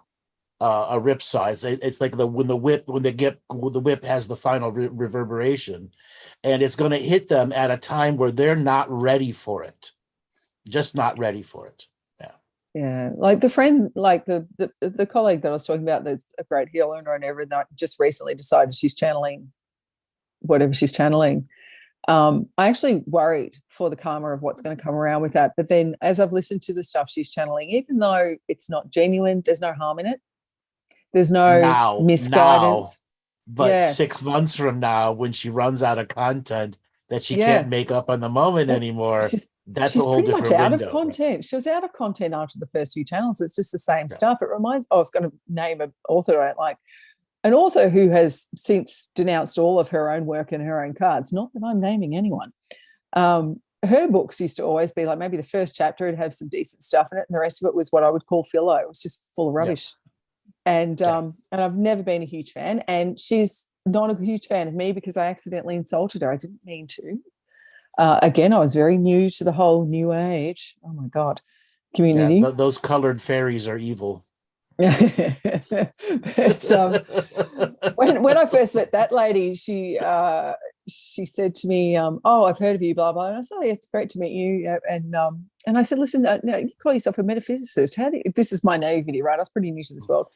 And I said to her, "How do you qualify for that?" Like, I'm just, and she said, "Oh, my father was a metaphysicist." Oh, I said, "So it's inherent. You actually inherit the role." And no. And I'm like, no, I'm actually trying to understand, because nowadays you can actually get a degree in metaphysics. You can actually do that. And I was actually asking, what I was asking was, are you self-appointed, or have you actually done something that's qualified you? Have you gone to Lemuria and called in, do I have this role? Like I wanted to actually know where she pulled this from. And instead she just cracked it, got really moody with me. And then another colleague came over and said to her, "Wow, you've lost so much weight." And she stormed off. And he said, "What did you do to her?" And I said, "I didn't do anything. You just called her fat." But no, she was ticked off at me and hasn't spoken to me since, and probably won't now, because I'm not of her world. Let's put it that way. But there's enough of us on the planet. We don't need to know everybody. Technically, I'm sure we do. As I said, with the channeling, I was looking at it thinking, that most of the people I know that are genuine vessels for this sort of stuff are aging. They're actually, getting up there. And then, but there are genuine souls that can actually bring this stuff through. But at the moment, for anyone of a genuine type to lift our head at the moment, in amongst, as you say, this narcissism, this enormous, I can't think of a better way of people just desperately taking advantage of the desperate at the moment. That's what it feels like. These narcissists that really want their ego stroked, and people are desperately in need, increasingly more around the world. People are looking to hold on to truth and onto their own empowerment. I hate the word empowerment. Sorry about that. But the people that are misdirecting and misleading them, I'm glad they're going to get called out on their own stuff. It needs to happen. It needs to be a big cleansing of this. And with what's happening now, I think, Andrew, we had that conversation where we're just living in the moment. Like, the best way to survive now is to be in the now. So what's going to happen, and play what if and game out and game theory and all that? Nah, let's just watch. It's like, wait a minute. Because I'll use the example of, Prime Creator or the planet or something, you can turn left on a dime. Like, no one saw Kanye West come out and say, "I'm running for president." That was like, what? Hey, as an example where, anything could turn in 3 days, something will happen and it's completely new. Another example is, who was that? I just remember him as Salami, and that's not his name. But Trump took out a guy in the Iran Secret Service. Soleimani. Yeah, and everyone's like, how did this happen? Because we've got timelines where he's going to do things to 2034 and stuff like that. And that everything's in flux in a certain way, if it works out the right way, if people have plans. So we're creating every moment, basically, in like now. So, Melissa, I want to creating stuff. This is something weird I heard this week. Apparently, Meghan Markle is aimed at becoming president. Like, apparently with Oprah and everyone else, and apparently I found this hysterical. I do not want to give that pathetic woman any more attention than she seeks already. But me neither. No, don't want to give her anything. But the thing is, but to hear that she's hanging out at Oprah's house, conversing with everyone in some sort of council, that the aim is that she will hold the presidency, had me in hysterics. Can we just very quickly give props to King George III? King George III. Yeah, because he's played the long game. Oh, I've lost America, so one of my descendants will marry an American and she'll become president. Well done, King George. I'm just saying. Maybe. But going back to the Clinton clone is dying. Yeah, we can see that because it's been malfunctioning for years. So if you remember on the campaign thing on trail, she's on stage and she's laughing like, oh, and I'm like, are you having a seizure, Miss Clinton? What's going on? It's just she's becoming more batshit crazy. And I find it weird where Hillary's going to run again. Is that the stupidest thing that the Democrats could do? Yes. Okay. Yeah, fair enough. It is. But the whole fact that they want Meghan Markle to take over is because they need to create a new modern Camelot. And they don't have the glamour to do it, have not had the glamour to do it. And with that being said, there are a lot of teachers out there who have glamour magic. Melissa, you know what I'm talking about. They have this glamorous energy that easily misdirects people from the truth about the person. Yeah. Okay. That glamour energy is going to look like a person with no makeup anymore. It's going to go, if you see a woman only with makeup and only on a video conference call, and then all of a sudden you see her no makeup first thing in the morning, you're like, huh? It's going to be that dramatic of a difference of look at the person from an energy. Okay. It reminds me of that quote from Rita Hayworth, that when she was talking about lovers, she said they go to bed with Gilda and they're disappointed when they wake up with me. Yeah. So yeah, that'll be it.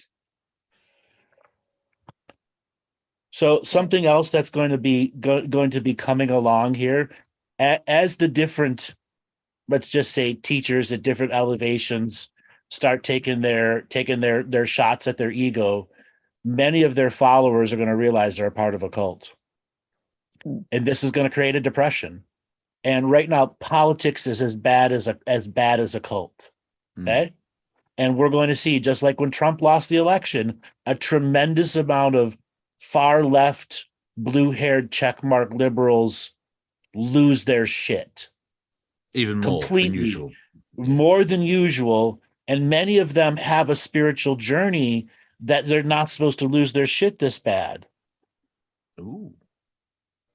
Okay. And the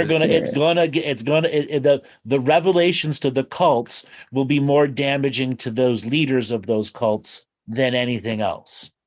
And my human form is going to enjoy it. The rest of me is going to be disappointed in myself, but the human form is going to go like, and then realize, oh no, hang on, it's gone too far.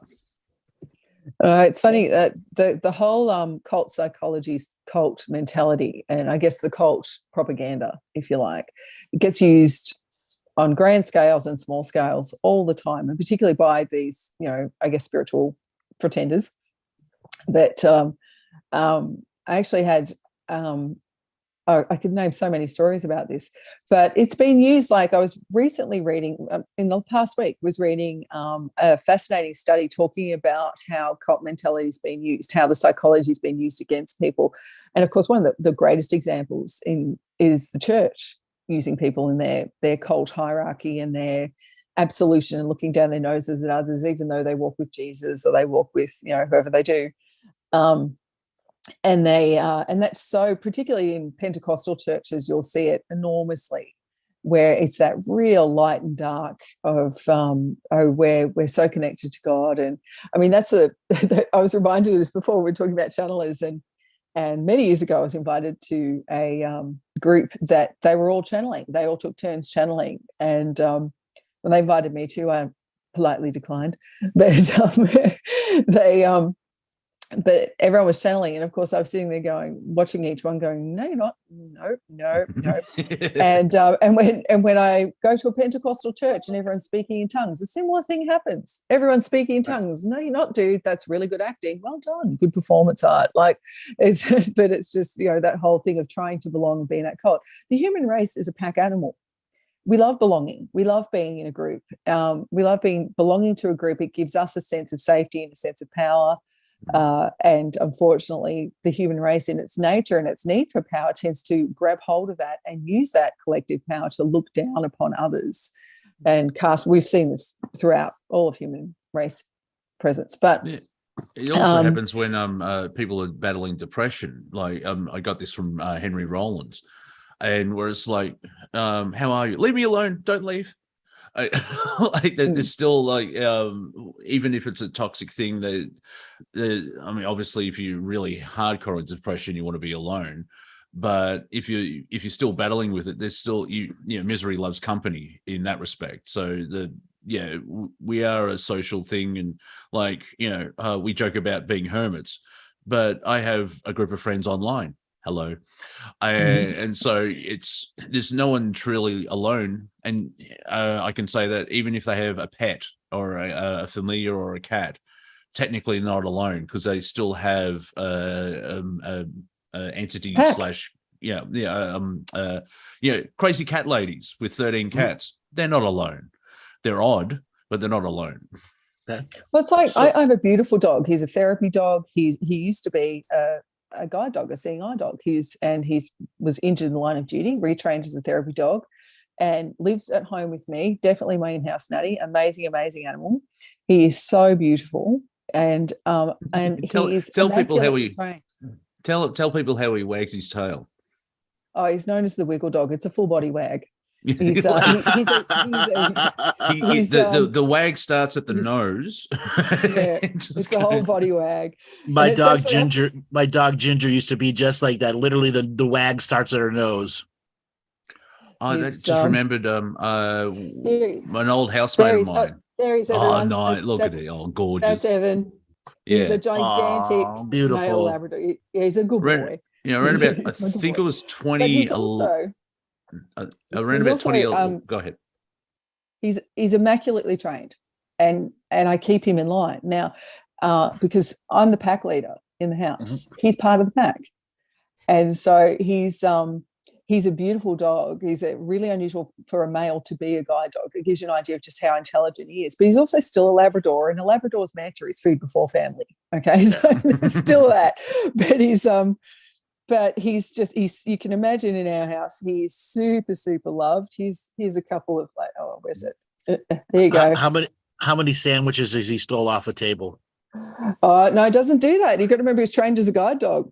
It's still a labby. He can't resist it. He'll do He's thought about it or millions of times. Yeah. Yeah. My dog Ginger did it maybe 3 or 4 times in her life. And twice from my dad, his breakfast, he made an egg sandwich with bread and lettuce and tomato. And he sat down to go, and then he's like, I forgot my coffee. And he comes back and it's not there. And he's questioning and the dog's just in the corner going, was it me? No one The breadcrumb trail. Exactly. I'm fine. My next door neighbors have a beautiful Rottweiler. She's just a gorgeous character. And she's and they it was about a year ago, they invited us over. They had this big barbecue and they put 2 roasted chickens up on the bench. And they came back out and both were gone. She reached up and grabbed both roast chickens and had them both. Yeah. I remember I think it's about 2011 where I was going through my journey and tapping into my higher self that said not now type thing, because I'm human apparently. And anyway, the dog basically, she's old. She's lived with my housemate for forever. She was like late teens. And you could sort of see like she was sad and something was very wrong, and she was plodding around and everything else like that. So my housemate took the dog to the vet, found out there was a tumor, and they made that choice of to put her down. To help, it's a humane way of instead of letting the dog suffer. However, my housemate actually decided, no, let me have a week with her. Now, when the dog came back, she was ecstatic. She was like happy, and like she had this whole whole body wobble and everything else like that. Yeah. Had the best week ever. and then was taken to the vet and transitioned. At the time that the dog left the body, I think it was 5:12. She came in, said thank you, and then came and left. Yeah. And like with me not having any sort of spiritual stuff, I was playing with DMT at the time as well. I'm like, oh wow, and I keep forgetting. I haven't remembered that story for a while. Now I made a choice of not telling you the name of the dog till the end of the story. Her name was Karma. That's right. It was. She was gorgeous. She was gorgeous. Just a sidebar on that, guys. With animals, any animal that you have that comes into your life definitely comes in as a guardian. Okay, they're coming to teach you. They're coming to hold you. If you are lucky enough, and God, why don't we do this for ourselves? So many of us around the world are not allowed to euthanize humans, but if you're lucky enough to be able to euthanize and end the life so the animal doesn't suffer anymore, please stay in the room with them when it's done. Yeah. Okay, like be in there and thank them because they came to you with purpose as your little personal angel and guardian. Okay, as much as they might have annoyed you and they wouldn't crap in the cat litter, won't stop meowing every fucking day. Yeah, but stay in the room. It's one of the things that vets will talk about. It's one of the things that causes so many vets to commit suicide is that when an animal's taken in to have the green dream, to be euthanized, the last thing that animal does, they look frantically around the room for the person they love. Just say goodbye, Yeah, they're in a space they're not familiar with, they're frightened, they don't know what's going on, and all they want is the person that they came here to look after. And as hard as that is for us to go in there and hold them as they leave, please go in there and hold them as they leave. They needed you and you needed them. Yeah, as well as just thinking about it, it'll help your grief process too. Yeah, I was about to say it will help you through the whole thing of actually, and being pedantic is like, no, you saw, you know that they've transitioned, as well as you may have them pop up in your dream, to say thank you, because they've transitioned to a different frequency. They're like, they may actually talk to you and freak you out. It's like, thanks for that. I achieved so much by hanging out with you. By the way, give it about 3 months. I've got a present coming down the line for you. And you may find another, somehow someone hands you a kitten. It's like, I can't look after this. And then you imprint straight instantly. And the next warrior to help you out on your thing. Like, I mean, Melissa can explain what Scoff Chops has done for me. I never planned to have a cat. It worked out the way. Scoffy had a bigger plan. My girlfriend at the time knew that someone needed a cat, so she got Scoff Chops, named her Scoff Chops. Don't know why.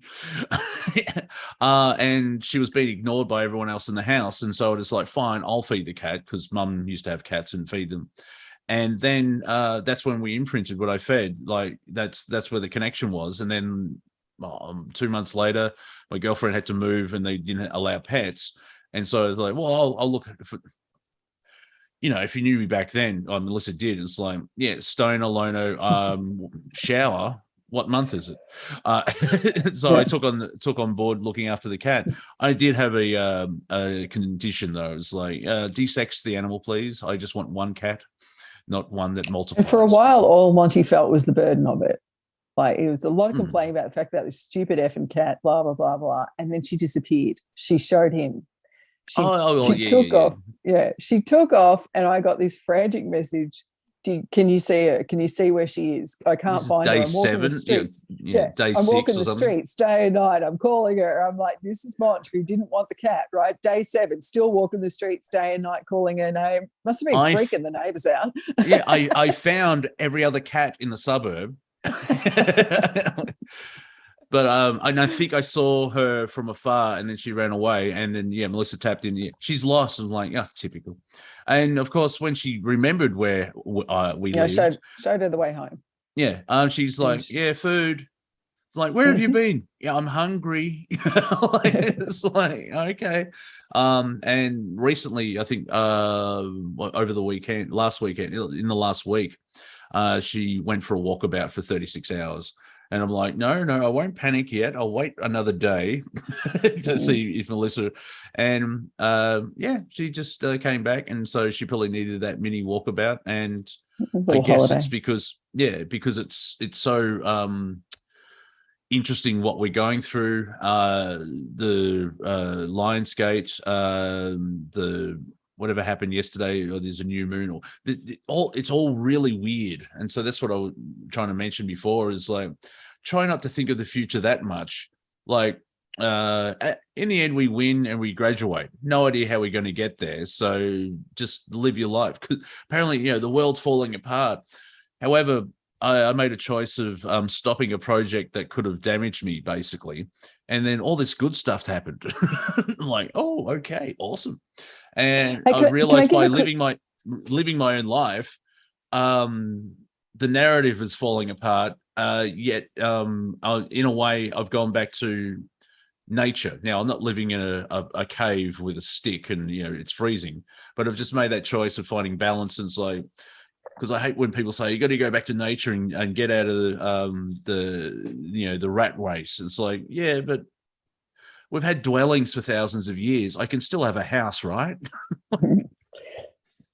Hey, can I do a quick tutorial on how to talk to animals? I mean, this is a really, really quick one. I could do this a lot better if we had a lot more time. But particularly if you have a cat that's lost, or a cat that's stuck up a tree that's way up there that you're going to have to call the fire brigade for, or something like that, one of the best and easiest vibrational ways to communicate with your animal, and I'm talking about cats, but this is global, like this is all other animals, is create the picture in your mind of what you want the animal to do, like, or what the animal needs to do. So if we've got a cat, this is why I'm using cat up a tree, show the cat the path down. So the cat brings themselves down the tree.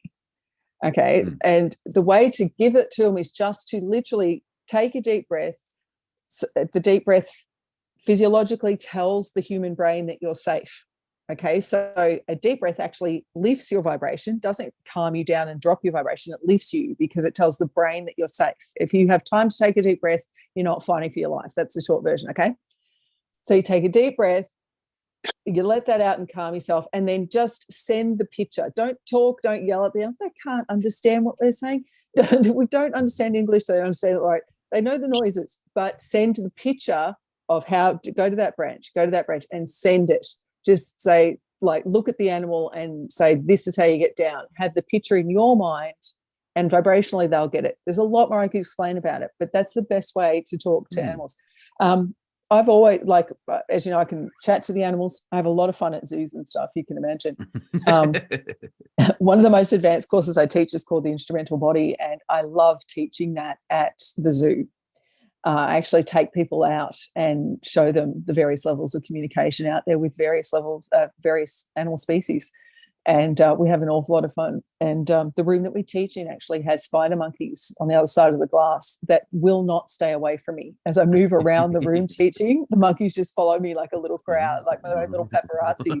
It's great fun. I tell you love training. I love the documentary. It's like 7 minutes that you show at your course about animal communication, and it's I can't remember her name, but she talks to a panther, El Diablo. Yeah, the puma. And that story is fascinating. The black leopard. Yeah, and it's an animal reserve in Africa. And I can't remember his name. Sorry, but yeah, look her up. Yeah. His name is Spirit. The name of the actual the puma is actually a black leopard, and his name is Spirit. They're in South Africa. She's South African. Amazing animal communicator. And I did a show on that. I did a show on that when it first came out. Oh, did you? How intelligent that was. One of my co-hosts at the time, Natalie, was from South Africa. She was very familiar with all the other animal communicators, so that's what she did with horses. And I had an experience working with this one horse that was an absolute 100% visual oracle. You could go anywhere, see anything, but stuck in a horse's body.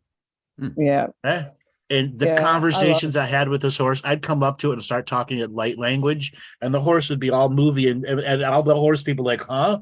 And we'd sit there and have conversations, him through emoting horse style, and I'm understanding, and I'm having a full-on several dozen different light languages, bringing up the philosophies of this group and this group. And he had attitude behind his belief and his vision, but at the same time, he was running across a human that could vocalize. And we had this symmetry about, he would tell me this piece and I'd fill in this. Do you know about this philosophy secret or this one? Yeah. I that's all esoteric stuff from, the Pleiadian worlds when we were very, very young, but it was a powerful esoteric teaching time. And then all these other little philosophies. But what I enjoyed about this horse is I could walk in and he'd go, "Rrr." He'd give his annoyance, his message, because he knew I was coming every time. Yeah. And all the other horse people were like, "What did you do to this horse?" Talk to him. At the place where we go horse riding, as you walk through the stables, there's a stallion in there there's like stables where you walk through, the stables you're not allowed to walk through. That's some of the Olympic horses there. They're worth millions and millions and everything. And I'm friends with the owner of the whole place. And when I walk through the stables, there's one stallion there that is absolutely caged in his stable. Like, he's really dangerous. Well, they say he's really dangerous. He's a stallion, so he's all presence and absolutely stunning. Like, he's just all there. You don't mess with the stallion. And but they cannot understand why, number one, I'm not scared of him, and number two, he is so polite to me. Like, he never once has he tried to bite, strike, kick, nothing. He's just he's magnificent, and I treat him with respect, and he treats me with it because I can hear him. And I'm one of the very few people, there's only a couple of strappers in there that can handle him or are brave enough to handle him. He's worth a fortune. He's magnificent. And he's like gold medal winner and stuff. He's stunning. And he knows it. If you take him out into the training menage, into the arena to practice, they have a gigantic mirror up one side of the wall, so you can see what you're doing if you're practicing dressage or whatever. And you just let him loose in there, and all he does is prance himself around in front of the mirror. He's such a poser. Yep. Sky would do that. Sky would do that too. Yeah. He's just all stallion. He's just magnificent. And I'll just be laughing, and they're all like, "Are you okay with it?" Yeah, we're fine. But he's and then sometimes his own vision would turn him on, and it'd be like, "Whoa!" And the whole horsey erection would come on his own self. Exactly. You're like, "Damn!" This whole story reminds me of that joke from The Simpsons, where it's with the one with Michael Jackson in it. I think they removed it because they're morons.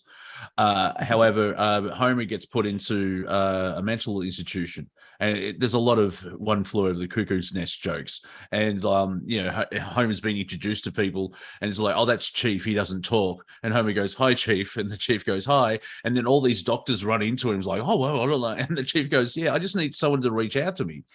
Yeah. And so, I love it. As soon as I hit the stables, every horse they know I'm coming. All the heads are over the gates. They're all like, "Oh, she's here." Yeah. So I got the benefit of working with a group of horses that were high dollar horses. So they would FedEx horses to Natalie, and we'd do the work on them. Like, literally FedEx $1 million racehorse. A lot of it was genetic issues. A lot of it was haunted lineage or evil teachers, ghostly evil teachers. And barns can become some dangerous places where entities are attracted to the misery. And part of the thing with dealing with some of these really haunted horses is, can you get into the stall with them or not? Are they going to try to kill you or not? And what you were saying before is the ghost couldn't be in the horse while you were around. Yeah, that's right. Right. It couldn't be there. It couldn't be there. And then after a while, I could come up to the haunted horse and then just start talking to the ghosty part of it to get it out. And then I developed a revocation just for the horse, so the owner can instill the free will into the horse. And that's one of those things that went viral all over the horsing community too, because they were having their own unique experiences by seeing the horse shed off the negativity. Yeah. You're reminding me of, I did a session a while ago on a thoroughbred that was many miles away from me. It was over in Perth, so it was a remote healing session. It was a thoroughbred that was being used in races, and look, just where I stand, but I think they're one of the most disgusting things ever, horse races. So, not a big fan of the cruelty that goes on in that shit. But they contacted me frantic. This horse is worth millions and millions of dollars, and something's really wrong. And I worked on him, told him what the problem was, that they needed to sort that out in the paddock. They'd let him out for grass, and told him what was going on, worked on him. And at this stage, he was, oh my God, he's going to die and all the rest. And of course, we cleared it and he survived. And they would not stop sending me money. I charge what I charge for every item, because what can I charge for? I can't charge. All I can charge for is my time. I can't charge. What do you charge for? $20 for an ingrown toenail, 50,000 for cancer. What do you charge, right? So I only charge for my time, and that's all I charge them for. And they kept sending me like $10,000 checks, $25,000 checks. I kept tearing them up and saying, no, you paid for your time, and I'm not going to carry this karma. This horse is yours. Like, see, I had the same thing apply. There were certain horses I did a healing on, and 6 months later they're back, and I would have to say to the owners, I'm not doing this again. You can't break the horse and fix it. It's not a machine.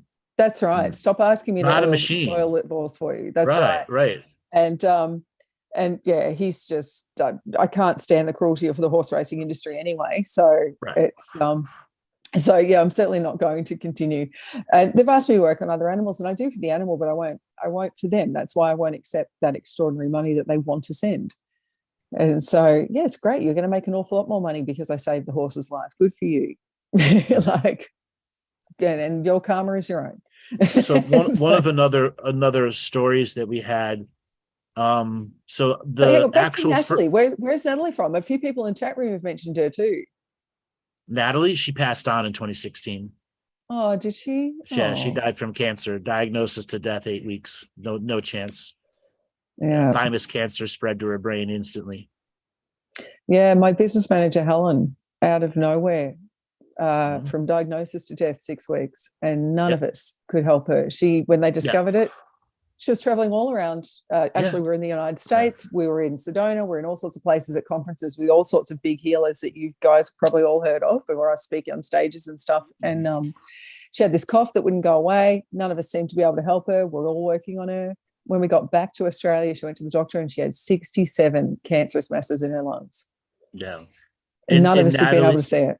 Natalie's course, she was up in Whistler skiing with the family. And she had a skiing accident where they thought she injured her neck. So they did a CT, not a PET scan or whatever there is. And the way the thymus shows up in this scan, they thought it was lung cancer, a really big tumor. And they didn't realize it was thymus cancer right away till they got her out of Canada into a hospital in the States. And when they realized it had already spread everywhere. And the only thing was mass chemo, and didn't work. So. What I find interesting is having these stories. This is your human experience. Like Melissa and we've had moments where, like, why didn't I see this? And it's because you're not meant to. You're not meant to. It's part of your human experience to have that. You're not here to save everyone. You're not Jesus. I'm not here to change someone else's path. Someone as well, with their project. As well, and it's part of. It's once again, it's part of your emotional and spiritual journey as well, where not changing everything else. And so it's interesting, like you mentioned in the course where you don't go to funerals because there'll be one family member who is in that 3D world, which there's nothing wrong with that. It's free will. But their beliefs is, death is the end, and you fix people. So why did they die? Type thing. And it's it's very hard to have that conversation. Very hard to have that conversation of like it's meant to be. No, it's at a funeral. Not. Yeah. It's no. There's always something like, "Aren't you the healer? You were meant to cure them. You were meant to blah blah." Dude, I don't have time to explain this to you, but I'm not here to put a stopper in death. Nope. It's, and so it's so I don't. The funeral, look, I do go to funerals, and it's usually a child that's begged me to go to their funeral to look after their mum and dad at the funeral or something like that I will go to the funeral. And it's usually that same funeral where the child begged me not to wear black to their funeral, that they wanted me to wear the red boots that she convinced me to buy or something like that. And I do when everyone else is in black. Damn it. But yeah, it's but everyone else, even at that one of the relatives came up and said, you were supposed to say that. Now obviously you can't wheel out a DVD player and a TV, but remember the small little monologue that Gandalf has in Return of the King, Lord of the Rings, when he's talking to Merry in the White City, Whereas like I didn't think this Pippin. Pippin, sorry. Hey, Yeah. fan. One of the hobbits. Look at the nerd come out. Yeah, That's right. Basically, Pippin basically says, I didn't think this would be, this wouldn't be the end. And then Ian McKellen just said, like, oh, this is not the end. This isn't the end. Yeah. This isn't the end. This is another, it's just I can't remember exactly. Beginning. Yeah, it's just a new beginning. White waves. Yeah. Now, also, this is the reincarnated Gandalf that, no, I was sent back to finish. It's like, yeah, because, as a grey, as the grey, you did as much. But it's like, yeah, just put you back on the board again. So his words have much more weight because he's gone through that, and he was lucky he was sent back for that mission to complete it. And it's a fascinating thing to remember, because a lot of people, as David Icke says, everyone's in that postage stamp reality, 5 senses and everything else like that. Part of the spiritual journey is to realize, like, yes, you are important in this now, but there's a bigger picture going on a higher frequency. And even after death, you may not know what it is because of just your belief structure and everything else like that. It's interesting to see where that's been not taught in the world. Like back in the old days, even though the gods and I'll see you in another world and everything else like that, dare I say psychology, like not Jung, but Freud and all that in the early 20th century, they removed all that belief of this is not the only life. Because if you look at the Romans and the Greeks, and I'm sure all the shamanistic tribes, obviously there was that idea, which is it is based on fact, that you'll be back again, you'll meet again, you won't be this unique experience in the skin suit. That's right. But you'll meet again. Like I know Melissa and I have had an interesting journey over the last 3,000 years, at least. That's right. I haven't really discovered Andrew, but this is not the first time. Now, I'm not prying into our history, Andrew, but no, it ain't the first time. We've done this rodeo many times. Yeah. And for a while, we ran competing rodeos. Who was gonna get more people to get on crazy bulls? Yeah. And it's just fascinating the group of people that you usually have. I remember talking to Andrew about stuff where I was mentioning to a friend yesterday, where you have all the DNA lineage and all the problems with the family, but you're a soul that comes in. Now, the thing is, it makes sense for a good story. You'll be bouncing up and down that family lineage because, you're trying to rectify a mistake you did 400 years ago in the family or the DNA lineage. It's like, oh, oopsie, won't go near them. It's like, you bastard. And so it's fascinating. I've had visions like the group at Revolution Radio. I still maintain we should have a staff meeting just once, like all the 80 people in the same room. Never will happen. But I've had vision after graduation. We're on Mars drinking out of tankards, just talking about, I remember we were on Earth. And there's depending its connection. So I find it interesting with, dare I say, like the members of Metallica. They have hundreds of friends. They know thousands of people, and they can maintain it. And they've got rings, if that makes sense. Like, they've got their family life, and they've got their neighbors, and they don't talk about music or anything. Like I'm thinking of James Hetfield. But at the same time, they've been, especially Metallica, they've been everywhere. And they have friends in every city, and they remember them, and they, even just the and they've played on every continent. Yes, in 1 year. It's fascinating where even musicians know everybody else. Basically, there's friendships in here and blah blah blah. But Bono could text or hang out with Michael Hutchence, and it's.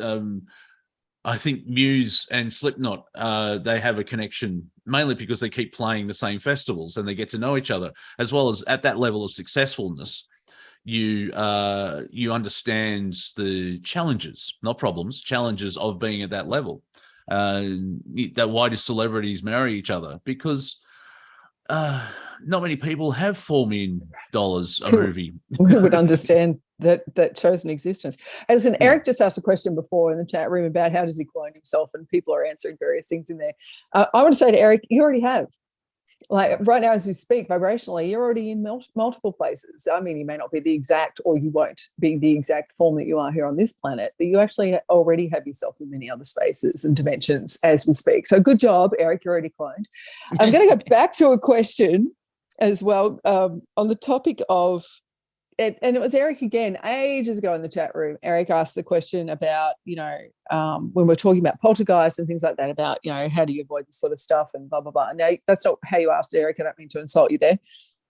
And I quickly squiggled down, the basic answer to that is to keep your vibration high, keep yourself attuned to your source, and breathe. And again, it's that deep breath thing. The reason I'm saying breathe is because it tells the brain that it's safe, which tells the body it's safe. It makes up the right chemistry, which actually helps the vibration stay high again too. But with what's going on at the moment, with the Lionsgate and everything else that's accelerating through at the moment, I'm sorry I'm smiling, but it is fun. At the moment, as long as you're keeping that high up, you have an amazing bullshit monitor. And more than ever, you want to use that bullshit monitor. You want to just trust your gut and know where the crap lies. And that's another way that you can actually keep your vibration, another reason to keep your vibration high. But keeping that vibration high in yourself is so much easier. And the fact that you're here in this family with us right now in this community, it's there. Every time you tune into this show, your vibration's up just because you gave intent, you made the decision to tune into the show. And so and interesting as well, like getting into that high vibration. I know I changed the language because spells, words, blah, blah, blah. But you'll notice that your problems just become challenges in a high vibration. If you're in a low vibration, oh, it's a problem. But in a high vibration, oh, that's a challenge. Oh, but it looks like a problem. You may see it as a problem. I see it as a challenge. Like the Chinese have, crisis and opportunity. They have the same word. And a stand-up comic here in Melbourne's like, I have a drinking opportunity. And it's there's spelling and words, even though the English language is a bastardized form of, it keeps growing and the kids keep making up words. I do find it actually, here's a question for the Galactic historian. What is, in a very simple level, what is the perception of humans on Earth with the rest of the galaxy? Because apparently we smell, our language is actually a virus. I think the English language, I'm not sure about anything else, but some parts of the galaxy don't really look at us favorably because of the experience we're having. We are like those rag magazines you get at checkout counters. Oh no!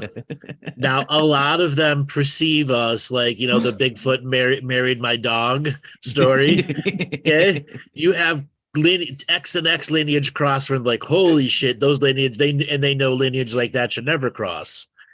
Things are happening over there that are breaking the taboos of the universe. They're having galactic level orgies and yeah. Well, dare I say it, as an earther, I hate earthling because it sounds like a child, like a halfling, earthling. I'm an earther.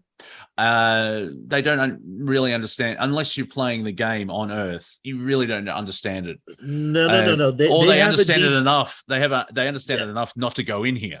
Right. They understand enough. Understand enough to go in here. And then they're the ones I use the galactic, the rag, the like the globe and all those other little rags that are at grocery store checkout counters to get you to look at their little stories.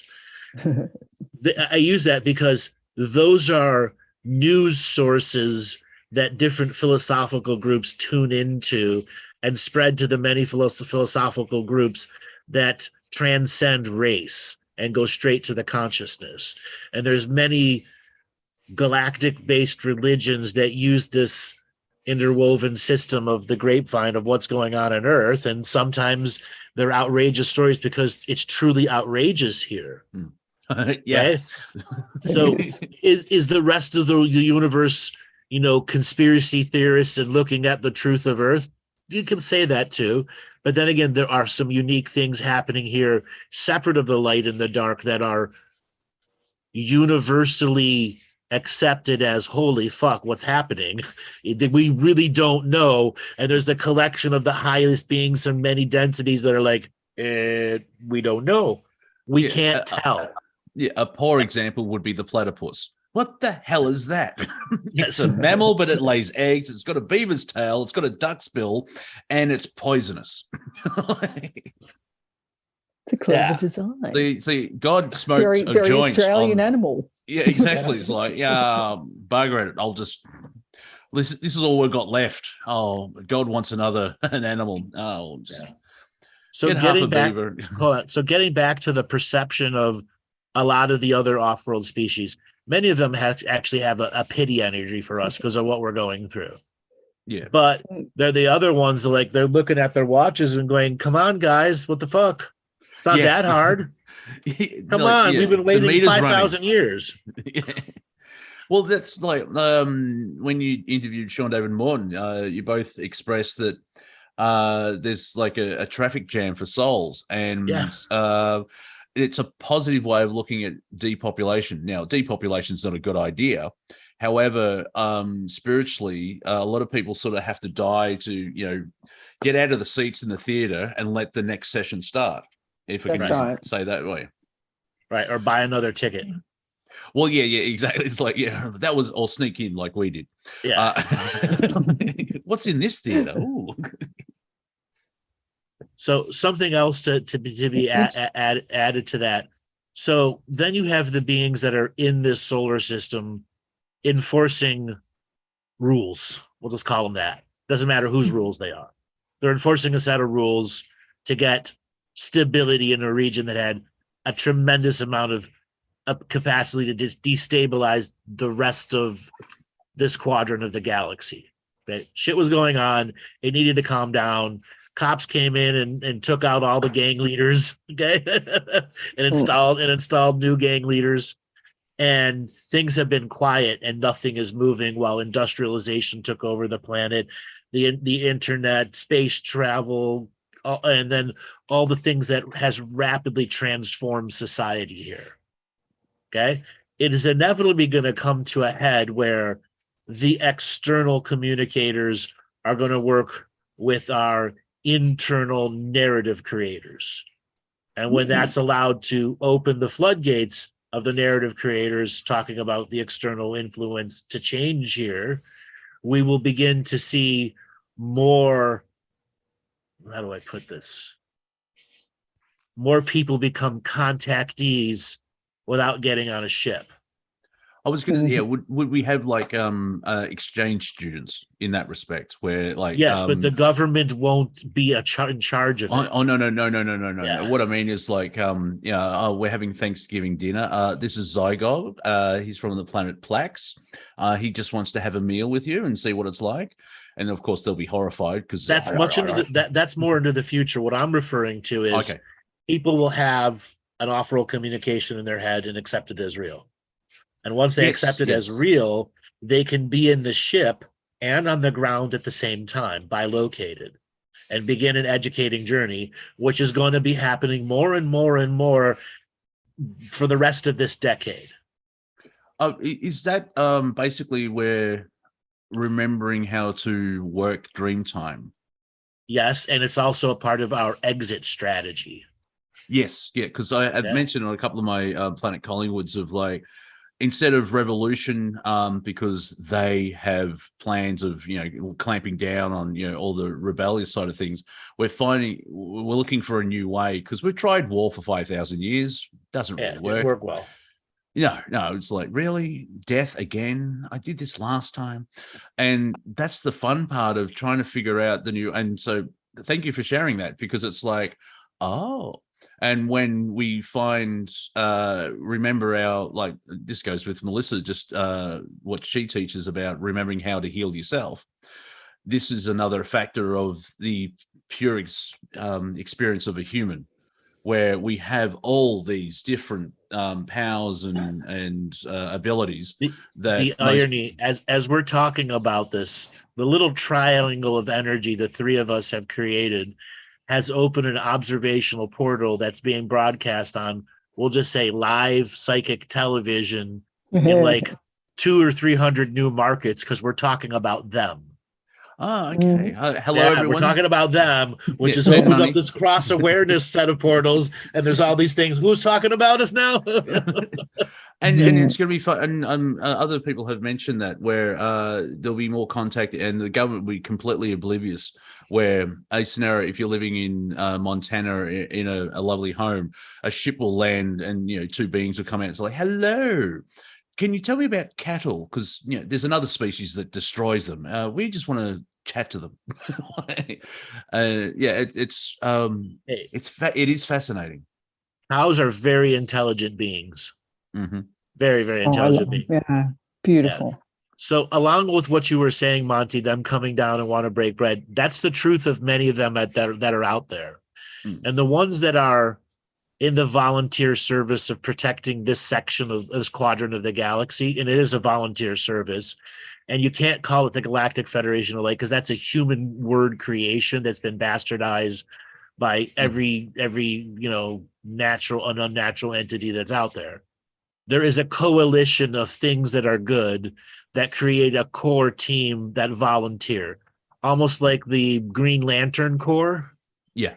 Okay. Mm-hmm. And they come here, some of them in mass, 200,000-300,000 of them, or even a few million of them. They live in these giant world ships that are just out of view of our solar system. But a world ship can have 200, 300, 400, 500 million people on it. And many of their jobs is to scan humanity, both the dogs, the cats, the wolves, the thises and that, and all of its interactions, and looking for high frequency psychic beings who are ready to create first contact, second contact, third contact, fourth, and 157th, where they can begin to understand each other's communication rules. And they're up there in these world ships going over this all the time. And you've probably been contacted 1,000 times. Everybody in the audience, you too. You just didn't realize that this thing is looking for a signature frequency match to create first contact in a world that doesn't allow it. Yeah, it's not like an Earth being going, hey. Right. They're polite about it. And ironically, as we began talking about them, one of those news reporters from the metaphorical grocery store, Greg, is here, and he's got his little paper out and he wants to interview us. What can we tell them about the truth of our reality? You have to be brave to be here. Please read your soul contract extensively. Maybe get a lawyer. My one line would be: don't underestimate the individual power of the human. Yeah, that's why they're here. Yeah. Well, I too many individuals have made the front page. That's right. I remember talking to Andrew, like the Earth human is different. There are other humans out there, and we're unique, and so they obviously would see humans off world, and then they look at Earth, and I'm maybe a hint of shock, like wait. I know Dave from this planet, and he's a nice, well-adjusted chap, and he can create. This is Jeremy on Earth. What the hell is he doing? Yeah. So the news reporter is actually like, really, really wanting to delve into some of, like, because we've got this high frequency triangle going, they can ask questions like, does it really matter if you're born through a womb? Does that really matter to you? Because many of the rest of the universe don't use wombs. Yeah, not anymore. Not anymore. Well, why is the womb so important to the individual? Well, isn't it? That's so where many you can reasons. create you plan out your life, isn't it? No, that happens before you come here. Oh, okay. Well, then the placenta alone, the placenta in the womb in itself is one of the most incredibly dense biotechs you could ever imagine. Yep, it's exactly super hyper intelligent, and the placenta is just an amazing thing. Just get me started. I mean, for everyone that joined us at the course last week, you've heard me start to go off and I pull my head in and stuff. This is one. It's like me talking about the liver. I want to talk about the placenta. but it's the placenta is just amazing, and it in itself is a galaxy unto its own. That's what the placenta is. Yeah. It is a separate entity to the mother and to the fetus, embryo, baby as it develops. And it's the celestial exchange system. It truly is. If you have a look at a placenta, and don't be grossed out. It's a beautiful thing. Okay, get over the silly conditioning of being grossed out by such things. That for a long time that's been conditioning you to be grossed out by things to do with blood and human bodies and things like that. Do not be grossed out by this amazing vehicle you've been privileged to walk around in. It's don't let them bullshit you with that psychology. But it's if you have a look at a placenta, it looks like a galaxy. Have a look at it. It's amazing. Yeah. And it's that's one of the many, many reasons the womb is essential. The birth process. So the Galactic reporter has a follow-up question. So what about egg technology? Why can't humans be born through eggs? It is the same. It is the same thing. The fetus is just on the outside. Yeah, but isn't the there embryonic exchange, but the immediate connection through the generational connection and the karma of that connection between mother and child. I was going to say it's the experience of the mother having been created as well, instead of being in a test tube or being an egg. Because what you have to remember too, you're right. The mother is not a victim to the process, but the mother is a passenger to the process, which sounds ridiculous because you carry the child. There's more to it. There's more to it here. When you start as an egg before you're fertilized by the male, you start as a female, as a female chromosome. So you have the infinite, and then when the fertilization comes, selectivity of maleness comes from there. And with eggs, you're not limited to two sexes. You could have 5, 6, or 7 different sexes, and not LGBTQ like we're talking about now. Actual mechanically different forms of sex. Yeah. It is curious, isn't it, that still on this planet there is still only the physical select of the two. Yes. Of the two genital divide. And it's and so that's fascinating to me. I was discussing the other day about the capacity within the human cell, the endless capacity of the 12-layer matrix via DNA that many that we can't see yet. But the infinite capacity in that holds the multiple sex division that could be occurring. But even that's where the crossover is for the person that asked about hermaphrodites. That's more of it's not an androgynous confusion, but it's more of a typo, if you like, in the coding. At this stage, it's still a bit of a. Oh no, it's actually a failure in the cloning technology. Yeah. See, the thing is, and when you have somebody that is naturally hermaphrodite, because there are many species of lizards that have that, they can generate whatever they need to have at the moment, and many birds can do the same thing. There are human beings who are born through an egg technology that can turn into a male or female, and this is because of the adaptive programmable DNA, because it adapts to the reality that they're in. And that's the uniqueness of the human thing, and why when we're born through a fetus and a placenta, the type of human you are immediately has access to 50 colors of time through the body. We just don't know how to run the body in this reality. What about the animal kingdom? Is it just is the binary gender or sexuality thing, is it just Earth based, or like no, it's this section of the galaxy's common theme. Yeah, because I'm not aware of many animals having more than two sexes. They can move between them, and yes, frogs can do that. Yeah. There's reptiles, there's fish, there's various animals that can actually do that, but it still is between the two.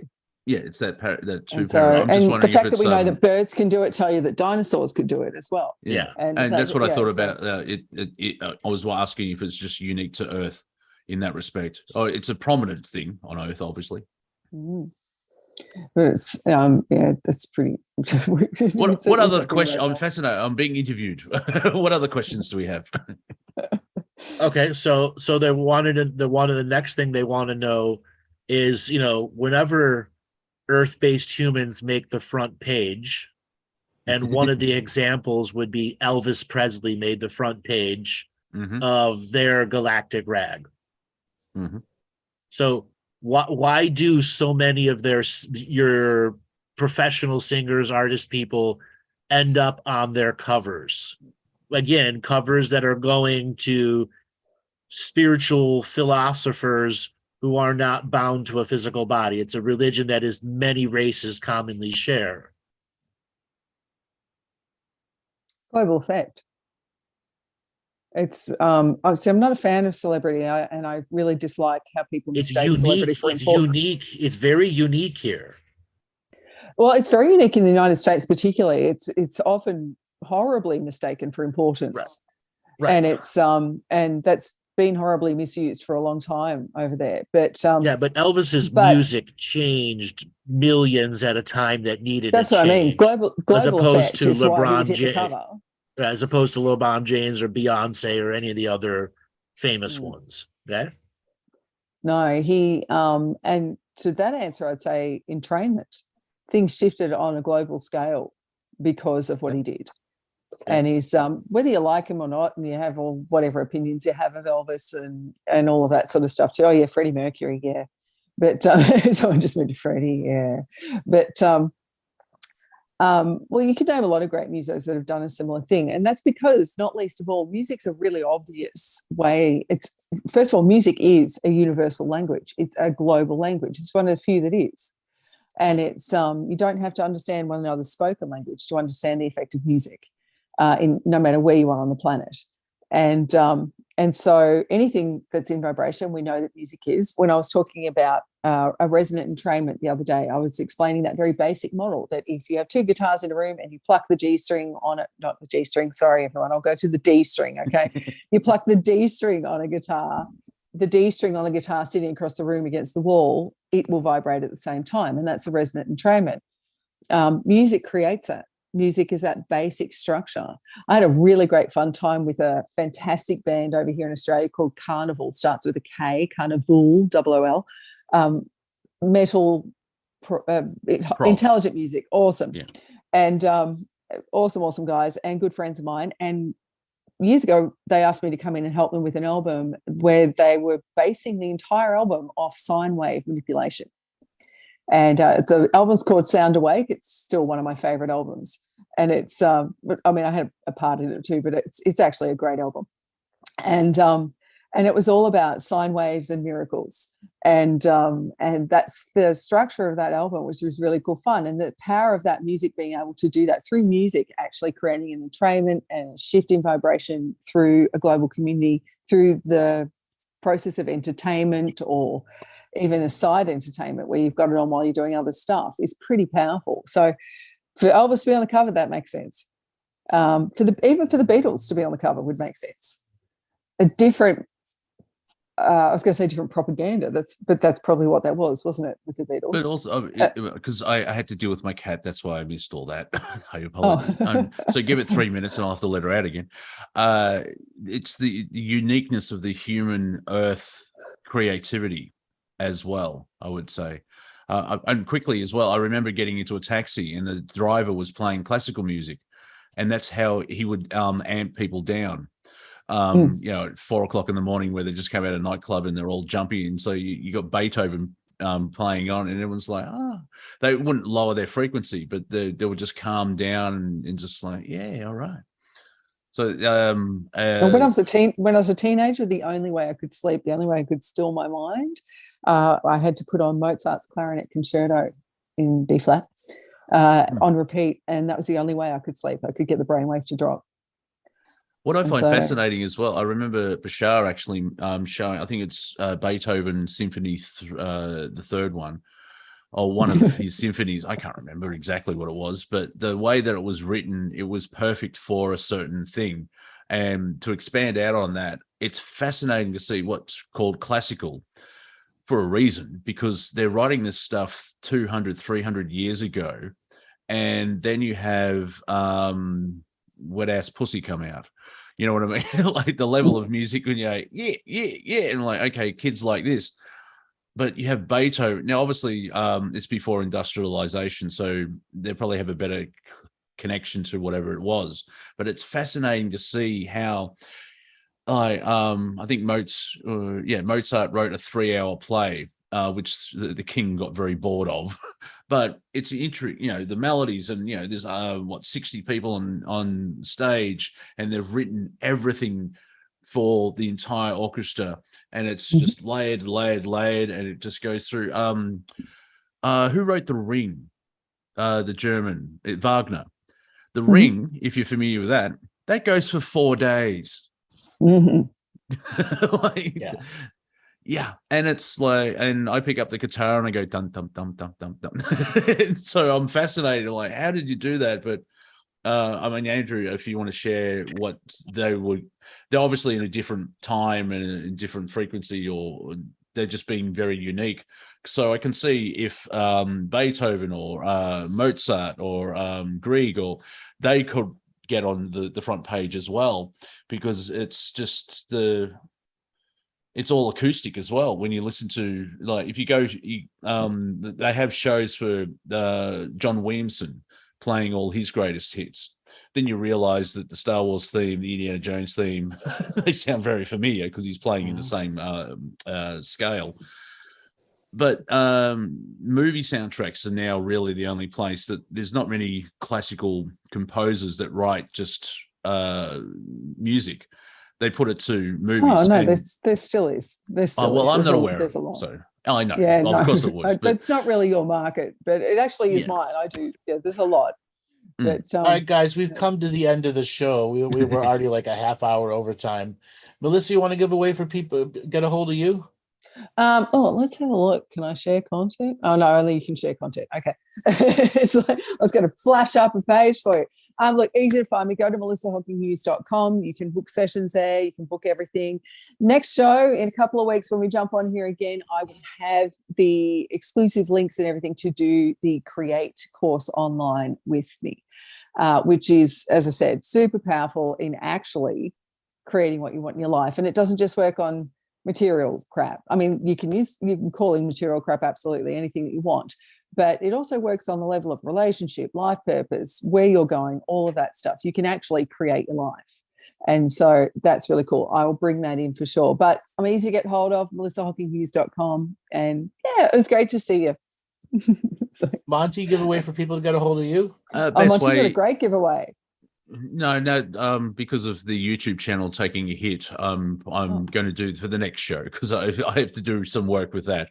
I'm selling T-shirts, but next time we'll basically figure that out.